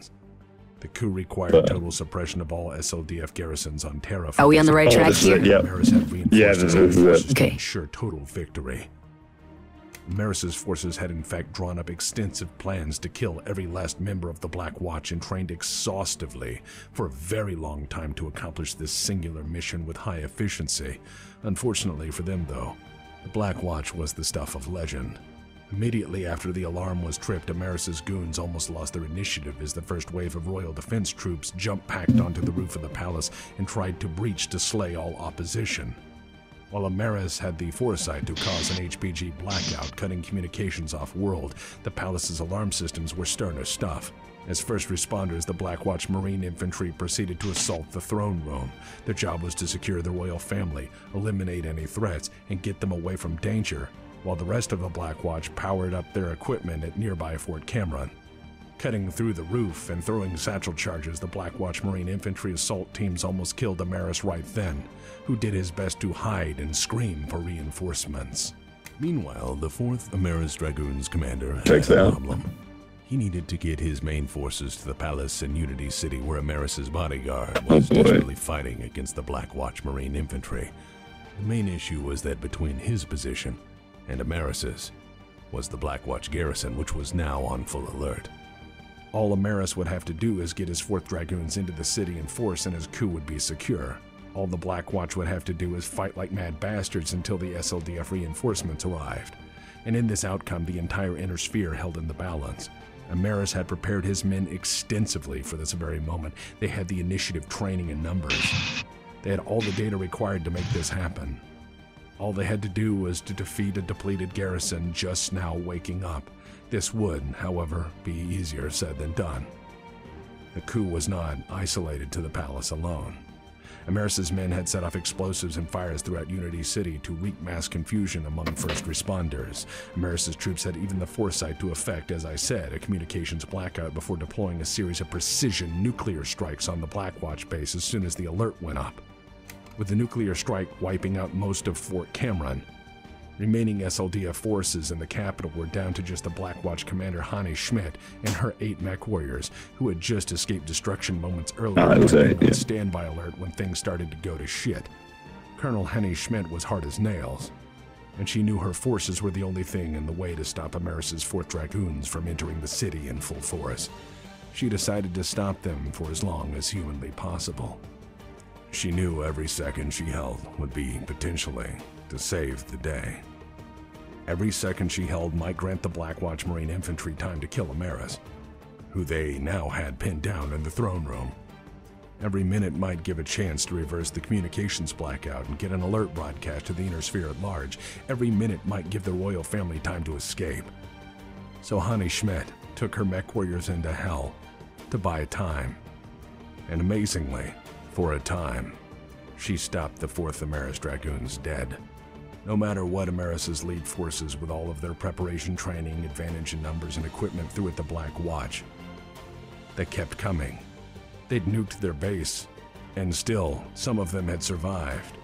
They then threw wave after wave of mechs, tanks, infantry, and aerospace assets, which all bore down on the Black Watch, and onward the Black Watch marched, crushing and burning and destroying everything the Dragoons could muster. Dutifully, they fought, repelling every attempt of Amaris' forces to break through. They knew they had to buy time. They knew no fear but a job undone. Outnumbered and fighting like mad bastards, 2 lances of the Black Watch held up the entire 4th Amaris Dragoons. And so began the final stand of the legendary Black Watch. At Gorst Flats with Puget Sound to one side and Forested Hills on the other, the Black Watch made their final stand, forcing the vastly superior numbers of the 4th Amaris Dragoons to engage them at essentially point-blank range. Desperately, the 4th Amaris Dragoons sent everything they had at them and watched in absolute horror as the Black Watch blew them away like dandelions. Wave after wave, some of the best Amaris had died to the Black Watch effortlessly, who cut them down with mechanical precision. The Black Watch held the line, hoping to tie up the Amaris Dragoons long enough for loyal forces to regain control of Unity City, or at least kill Amaris. The 2nd Battalion of Amaris' 4th Dragoons were pushed into action and were nearly annihilated in an instant. 2 of the very best companies the RimWorld's Republic ever had were cut to pieces before they could respond or cry out. No matter what the Dragoons threw at them, the Black Watch refused to die. Every single attack was repulsed, often with no survivors save the Black Watch waiting somewhere out there in the dark. Amaris was by this time panicking. This wasn't going down like it should have. No one was supposed to be this hard to kill. Time was ticking down, and sooner or later SLDF reinforcements would arrive, potentially ending the coup. He saw all of his hard work, all of his family's hard work, his legacy slipping through his fingers. He urged his troops to do anything to stop the Black Watch. Desperate and running out of time, the 4th Ameris Dragoons lost so much goddamn equipment to the Black Watch that they had one desperate option left. The 4th Ameris Dragoons and their rushed reinforcements resorted to surrounding the Black Watch with sheer numbers, pinning them down with all the firepower they could muster, and continually throwing inordinate amounts of manpower to prevent them from moving. And then dropping a series of nuclear bombs on the hell is that? Decimating their own forces in nuclear hellfire. It was Hal's mic. Just to try to kill them. Just to end the threat Is of it the still my Black mic? Watch. Oh, it's done. The It's last good. surviving footage of the battle shows the Black Watch commander and 4 remaining Black Watch mech warriors gunning down a Rimworld's archer as the double flash hit. Maris's own 4th Dragoons barely survived in time to save him from the Black Watch Marines trying to cut their way into the audience chamber and gut him like a pig. As most historians will say, the Black Watch was technically destroyed that day, except for a handful of the regiment that still escaped all of that and survived. Yes, the Black Watch is that hard to kill. Nukes are merely inconvenient. These crazy lads and lasses did not sulk for their dead comrades. They had work to do. They did not disappear as one might after a coup. No, they had a duty. From the irradiated rubble of Fort Cameron, deep from the bunkers beneath it, 5 members of the Black Watch survived. Under Captain Elizabeth Hazen, they would escape the battlefield to form the Ghosts of the Black Watch as a guerrilla movement in order to carry the fight on for generations if need be. They vowed vengeance upon Ameris. They vowed vengeance upon his people, his armies, his administrators, and his cause. The Black Watch would haunt Ameris until he died. And, well, some would suggest those who died in the nuclear attack were buying time for something far greater, trading their lives for the purpose of distraction. Rumors and later controversial evidence would indicate some of them escaped with an unknown number of House Cameron, disappearing far beyond the reach of Ameris. But I've covered that elsewhere. Yeah, that's basically it. Bro, where do I sign up? I was getting fucking goosebumps. The Black Watch, or What the fuck? yeah, Bro. Oh, this guy, Black Pants Legion, absolutely fantastic. He does really, really good BattleTech stuff, as well as some other like Space Station 13, and other stuff. I'm trying to remember. There's another good one, Sven Vanderplank. He's also really good when it comes to BattleTech lore and stuff. And a few others. If you want BattleTech, or mech specifically, there's Big Red 40 Tech. 40 Tech.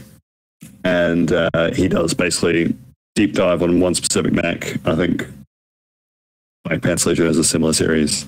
Yeah, I think I was going off about like the clans before this. So the clans.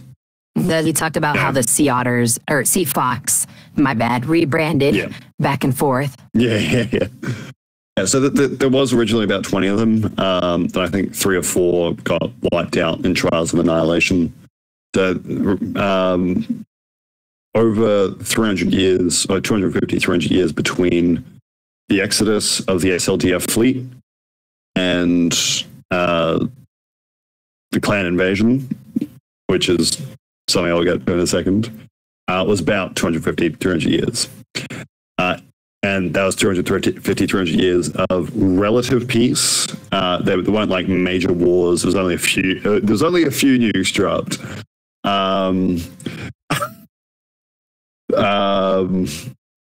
It was mostly just rebellion at first, and then it turned into this really warrior-based society where they would develop a shit ton of really high-tech weapons and stuff.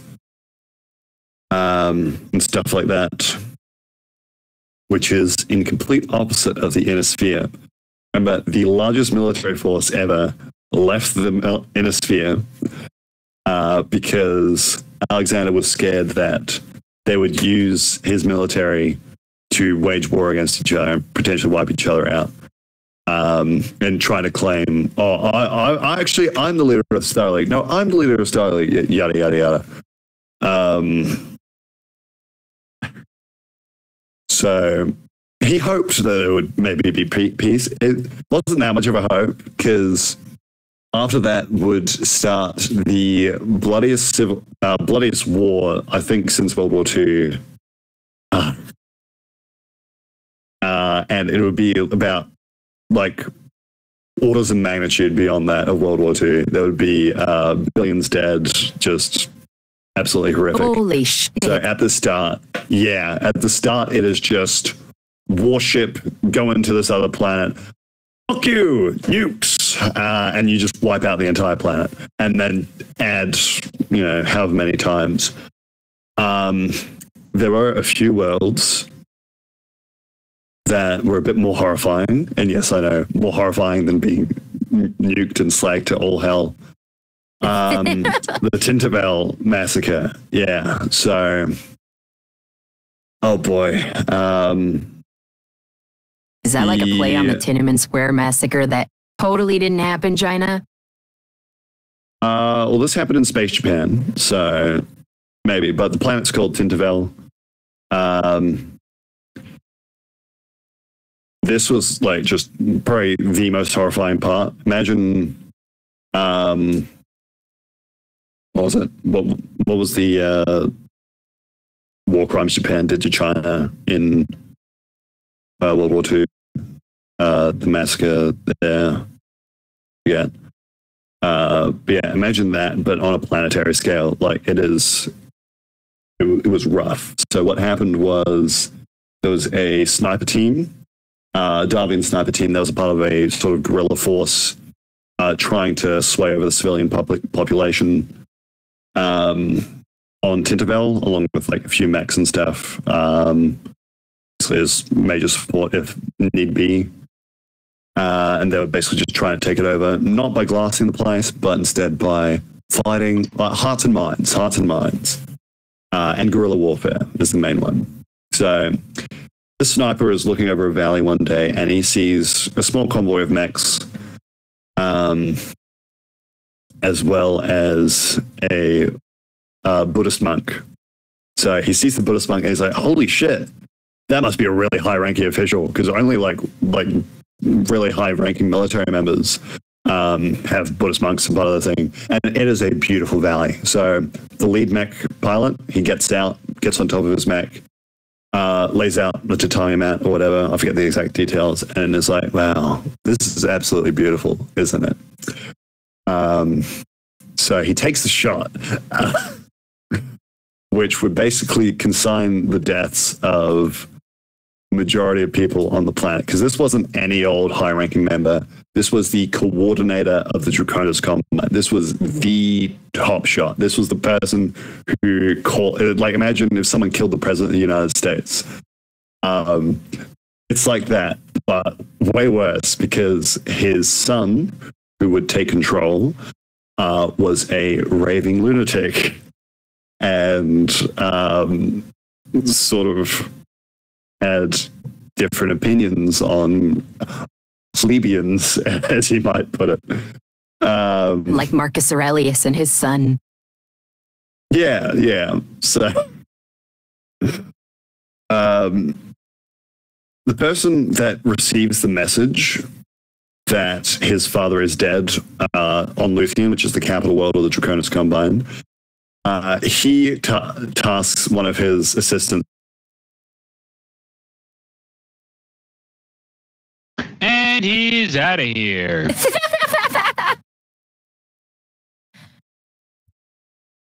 All right.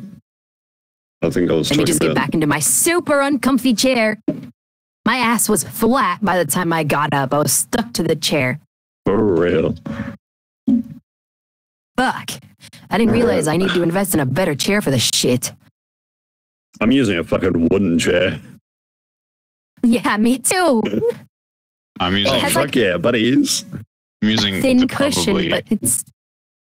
I've got, I think, the best chair I've ever had in my life, and it was supplied by work, and it's amazing. That's so real. Well, I'm jealous.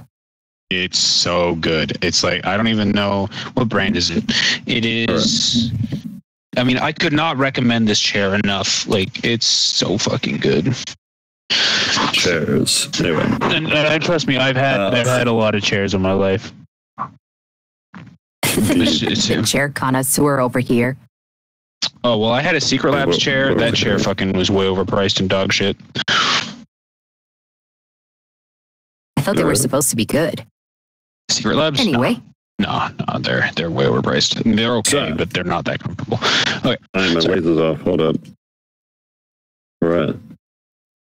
Take us back in. All right. So I think, where was I on Tentativa? Brother. Because I don't know how much I was talking after I.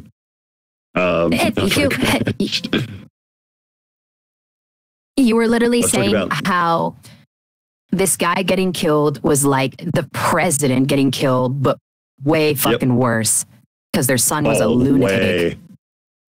Way worse. So yeah, son, after hearing about the news from this advisor's assistant, when it was really supposed to be advisor telling him, basically, thank you, assistant.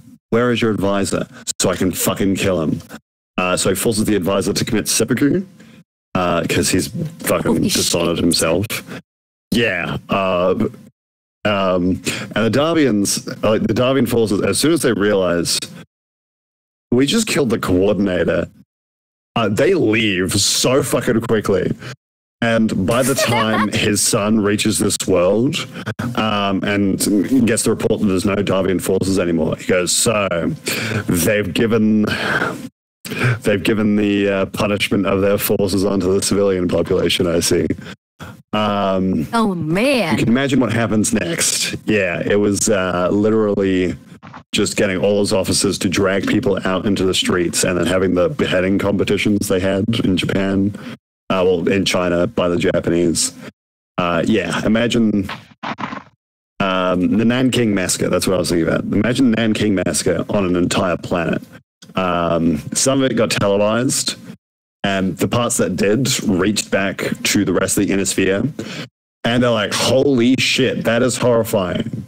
I would never do something like that after they've just nuked a planet into glass. Anyway. But the thing is, like, it's not quite the same, because sure, you're nuking the planet, you're killing just as many people, but you're not getting people to do it. And the other thing is, if you're an officer and you are found out to be harboring civilians, you are found out, again, just any fucking civilians from getting beheaded, you would be killed yourself. Yeah, it was... I mean, that makes sense. That's basically kind of Combine in a nutshell. They're really, really fucked up. Anyway, I think that it's probably going to be most of the BattleTech stuff we can cover before I crash again. Just look at my crash watch. I've got another like 20 minutes until, maybe 15 minutes until I crash. So, I think you wanted me to cover something else as well. Yeah, we've learned a lot about BattleTech, but I don't feel like we've learned enough about you. Yeah, I mean, what do you want to learn about me, I guess? Well, I just feel like asking the same questions gets kind of old, but it does kind of give you a good baseline to start from. So, what do you do for a living? For a living at the moment, I work in tourism as an at the local information center. I'm thinking of getting back into mining though. So the town I live at the moment has really rich mining history over the past less than 100 years. Sort of the last gold rush of Australia. And there's just a shit of mining jobs that right here. I originally was working here at just start mining for about a year and a half before the site closed down. I'm possibly thinking of doing it again. I don't know. It's really just seeing what the future brings. And, you know, you're not the first Aussie to tell me about that. So what's with Aussies and diggy holes?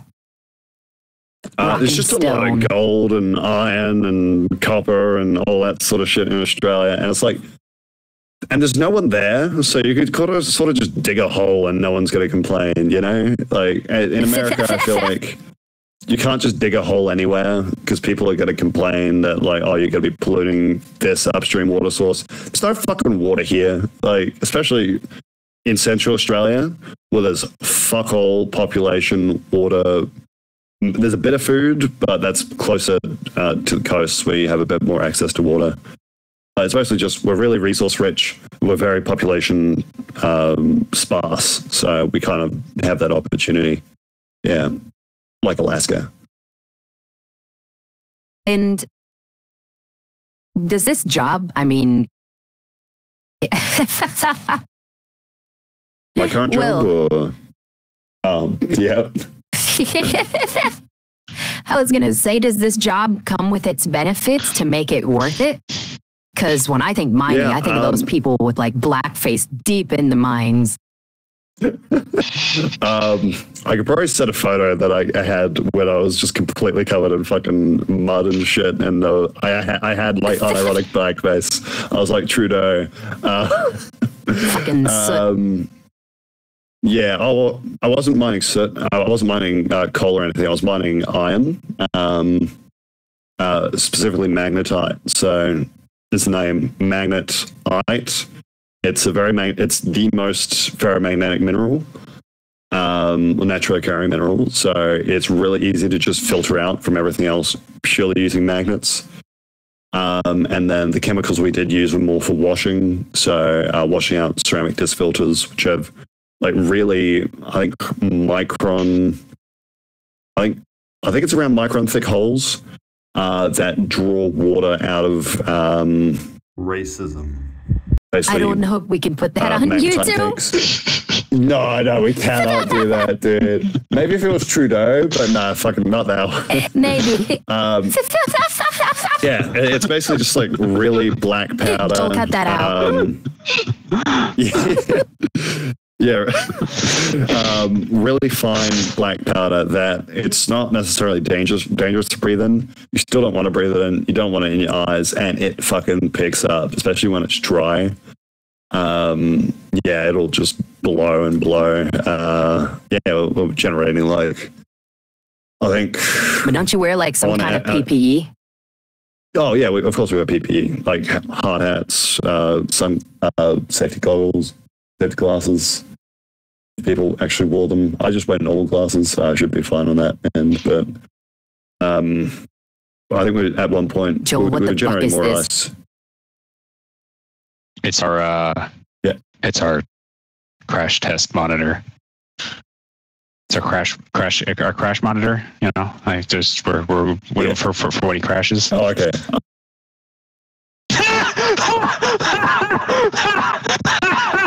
Fucking what fucking timing! This is not real life right now, bro. We definitely live in a simulation. There's no way that it was that perfect. There's no fucking way that just happened.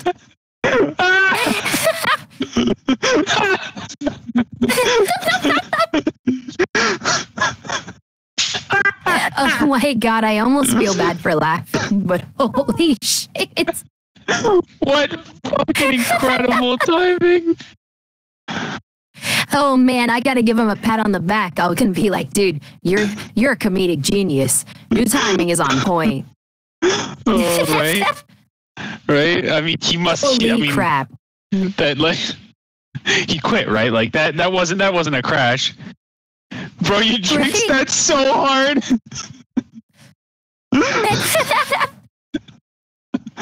Jesus.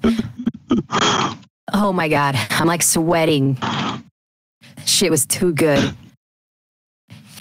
I I hope he saw that and heard what you said moments before disaster. Oh, he did. He just messaged me. He just said, "Bro, you jinxed that so hard," and I'm like, "We're fucking dying here." Oh man.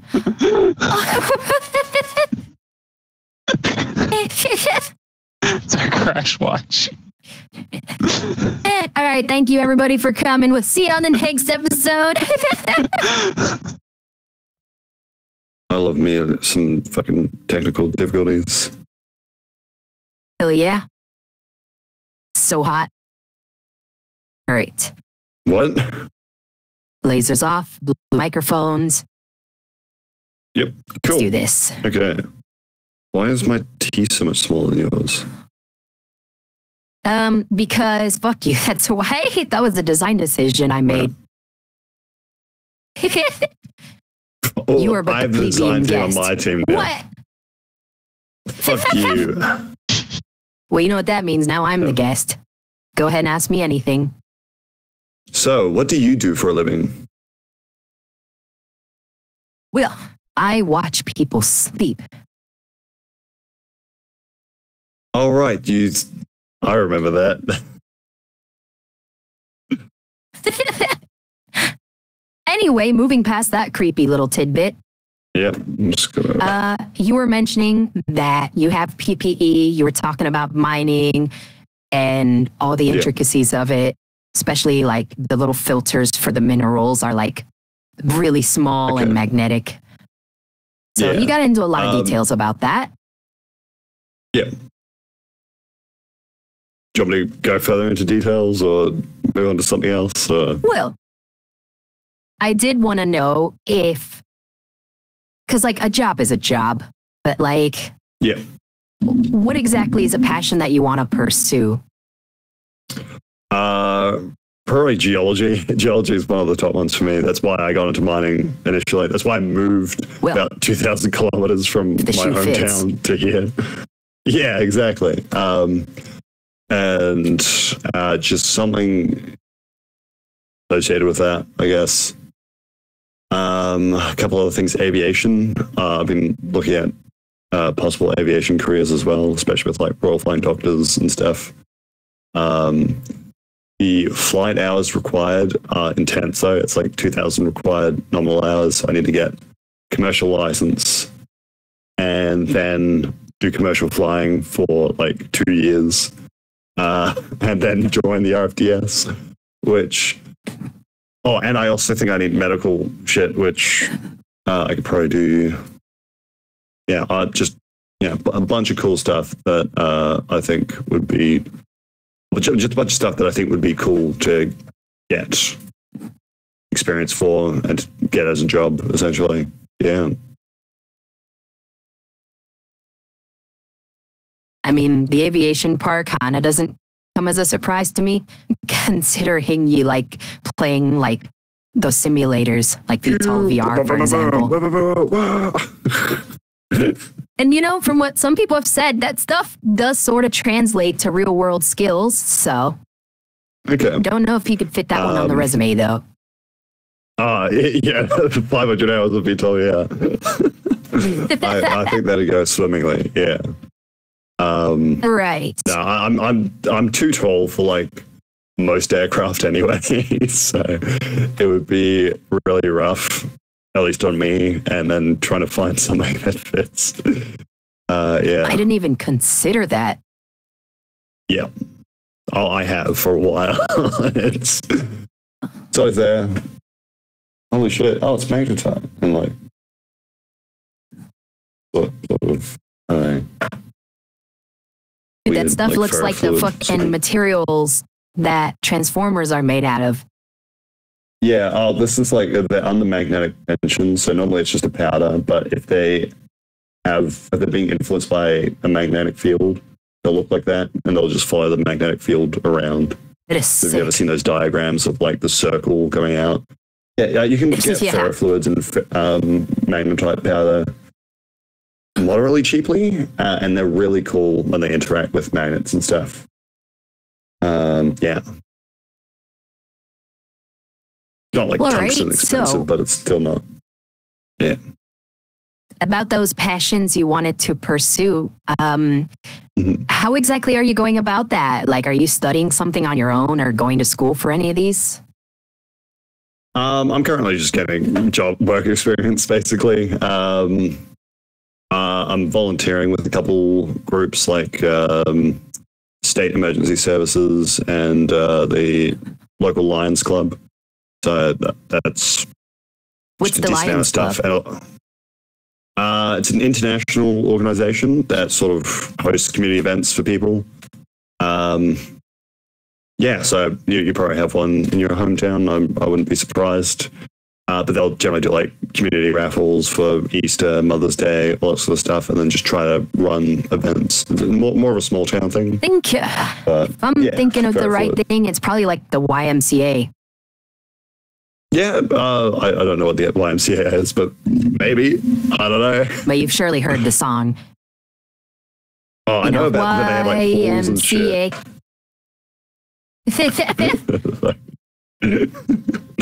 Yeah.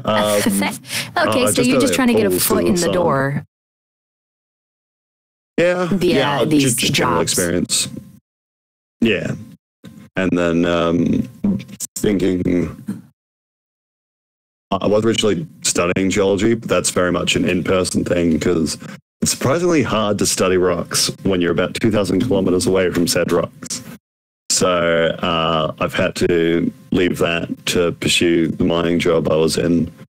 Now I've gone into tourism, which is like, yeah, I'm working with one of my friends, which is really cool, but not something I'm super into. But it's nice to help people, I guess.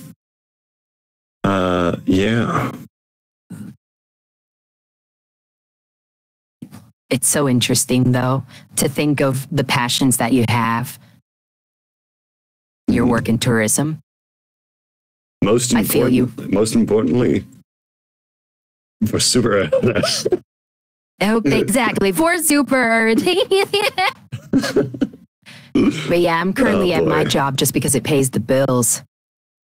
And it's only 3 days a week, so can't complain. Yeah. Mm. Yeah. Right. Anyway. So my question for you. So why are you gay? What sort of it's like the YM is that what you meant by YMCA? Not even close, but maybe. Depends who you ask. Sorry, no. Fucking Canadians. Never mind. I was just being an idiot. I'm sorry. It takes too long to actually go through the whole process of getting the picture. It loses its fucking.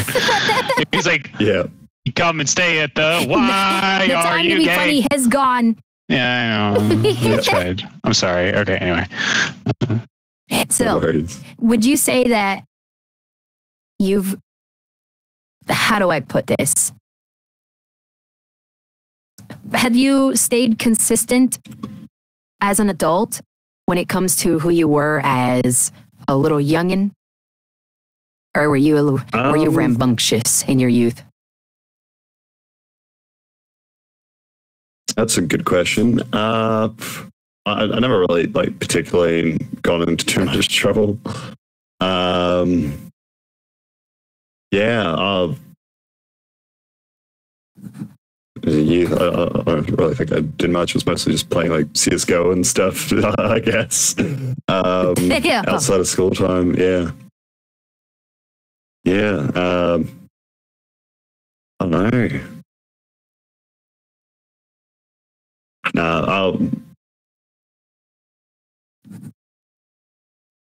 You tell me on your deathbed you're going to have flashbacks of CS? Maybe. Chicken fucking go! Yeah, that's one hell of a flashbang. Will, do you get up to more things nowadays, now that you're an adult? More than just for sure, CS? yeah. Oh, I don't play CS anymore. That's just what I played as a child. Somebody's always got to move that every episode. Yeah. Oh, it's a fucking bar time. Yeah. No, I've just been doing a lot more stuff, especially around community work and I think I've driven forklifts for like at least 20 or 30 hours. So I could probably get a ticket soon, maybe. I don't know. I'm forklift certified.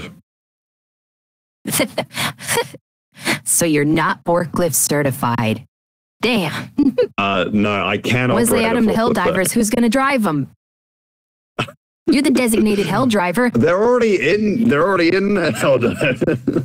Yeah, but they're not drivable. Would be really funny if you could drive them. Yeah. Yeah. So how many hours do you need for that sort of thing anyway? In the Northern Territory, I think it's 40 nominal hours, and they take a practical test basically to show that you can indeed drive forklifts. Yeah. Is that all you're missing? Because you said you've driven for about 40 hours. 20 to 30. So I'm missing about 10 to 20 hours, and then I should be able to. But I don't know how long they count for. So yeah. How do they measure that sort of thing? You can't just sit in a fucking forklift for 10 hours and call it a day. No, you got to do, if your job calls for you to drive a forklift, you drive a forklift for like however many hours. Gotcha. And you just make sure you log it is the most important part. Generally you have your pre-check, and you also have hopefully your own logbook. And you can verify that with work. Get one of your supervisors to sign it. Yeah. Okay. Well, you certainly seem driven, and you have a good attitude about most everything, it seems. So, yeah. I guess for whoever's listening up to this point, what do you got to say for people looking for some advice on...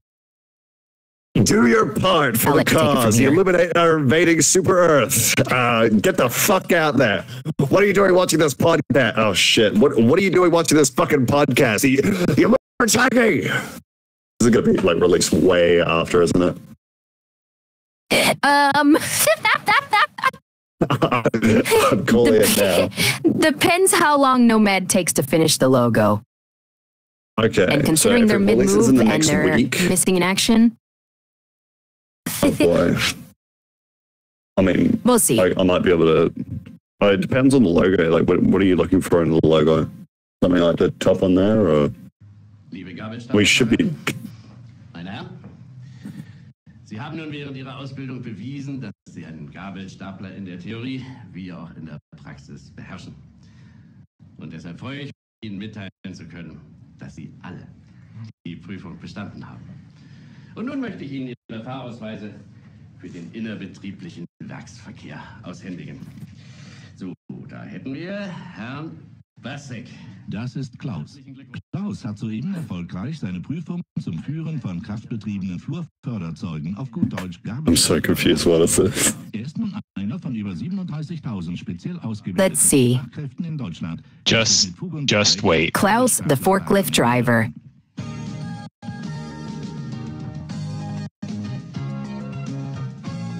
Staplerfahrer Klaus. First day on the job. Oh boy. Guten Morgen, Klaus. Jetzt wird es also ernst. Dein erster Tag als Gabelstaplerfahrer kann beginnen. This is the greatest video in all of YouTube. Staplerfahrer als allererstes. Richtig, den Rohr. And I'm not exaggerating. Ein sicheres Arbeitsgerät ist die Grundvoraussetzung für sicheres Arbeiten. You were good in that outfit, Hal. Funktioniert die What? Oh. This is 100% Hal. This is him at work. Yep. Losgehen. Start frei.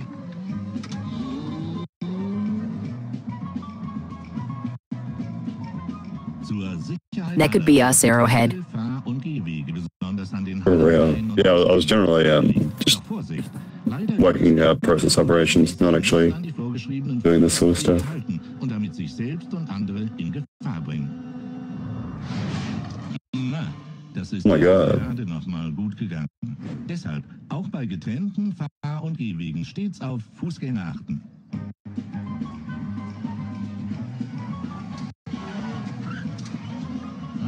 Da wartet doch schon ein Kollege. They're actually like, I don't know, like really fun to drive. I never had a doubt. Aber Klaus. I do it. Klaus, don't do it. I used to fix forklifts. Nee, du kann ich nicht machen, ist zu gefährlich. Mensch, guck doch mal. Hier, die Toilette. Und dann ist das total sicher. Ah, der Kollege hat eine Lösung gefunden. Aber vorschriftsmäßig ist auch das nicht. Im Gegenteil. Should have put it through the little slits. Und schon passiert es, die Palette. Yeah, he should have. Des Gleichgewichts. Because look.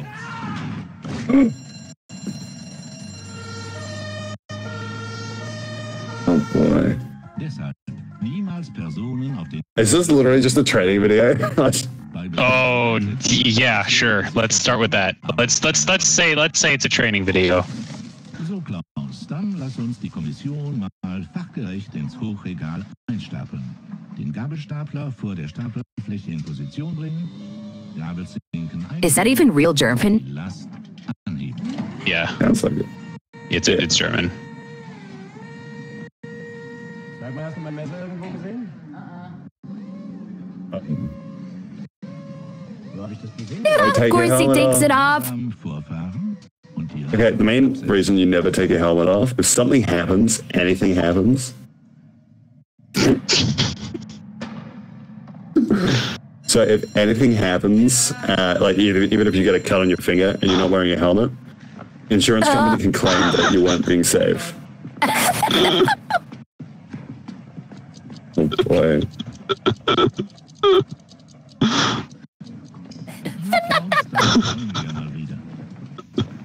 Oh God. And so it begins. Was will er nicht? Lass mich mal, ich kenn mich aus mit sowas.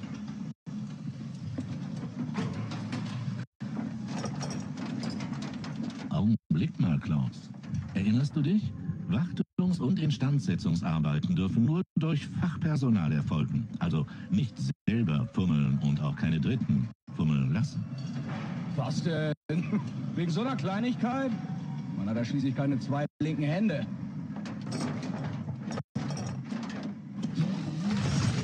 Oh no.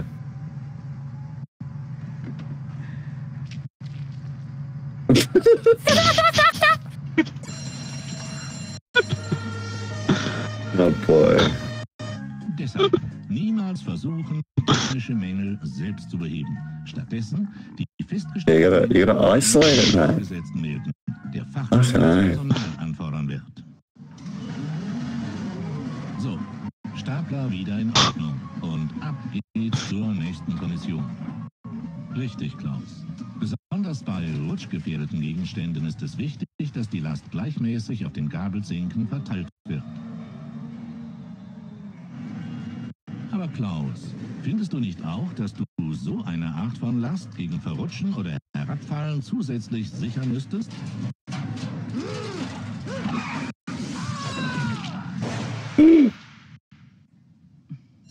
Klaus.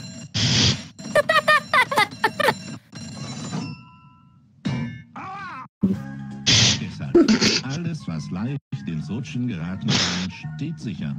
Am besten mit speziellen Spanngurten und Schnüren. Hell of a first day. Yeah. Surprised he's still like on the job.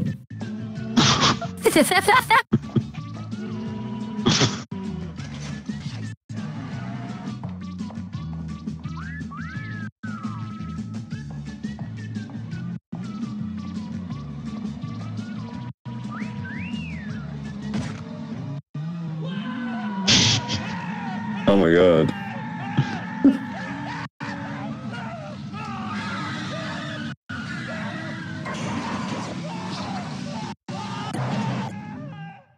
Oh my God. In Betrieben gibt es häufig Bereiche mit erhöhtem Hörpegel. In derartigen Bereichen sollte unbedingt ein entsprechender Gehörschutz getragen werden.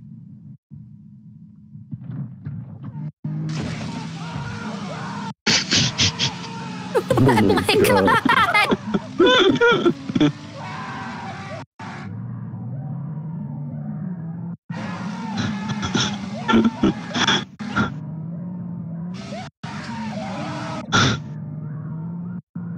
All the while, they're wondering why is this guy still driving?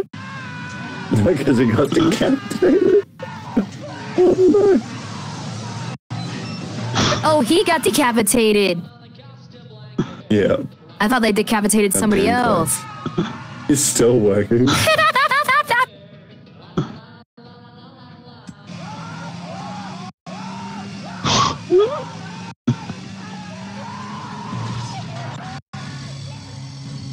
Oh my god.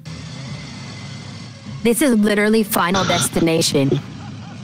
Yeah.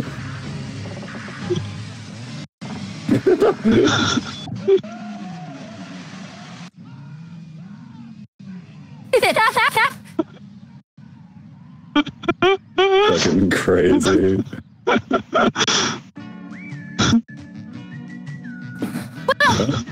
That was horrific. Yeah. Indeed. That's exactly why they should add forklifts to hell divers. Isn't that right, Klaus? I mean, how? Yeah. Very effective killing machines, for sure. Well, Katie, I'd say, I don't know what to say. Goodbye, everybody. Me neither. Arrivederci. Keep your hard hat on.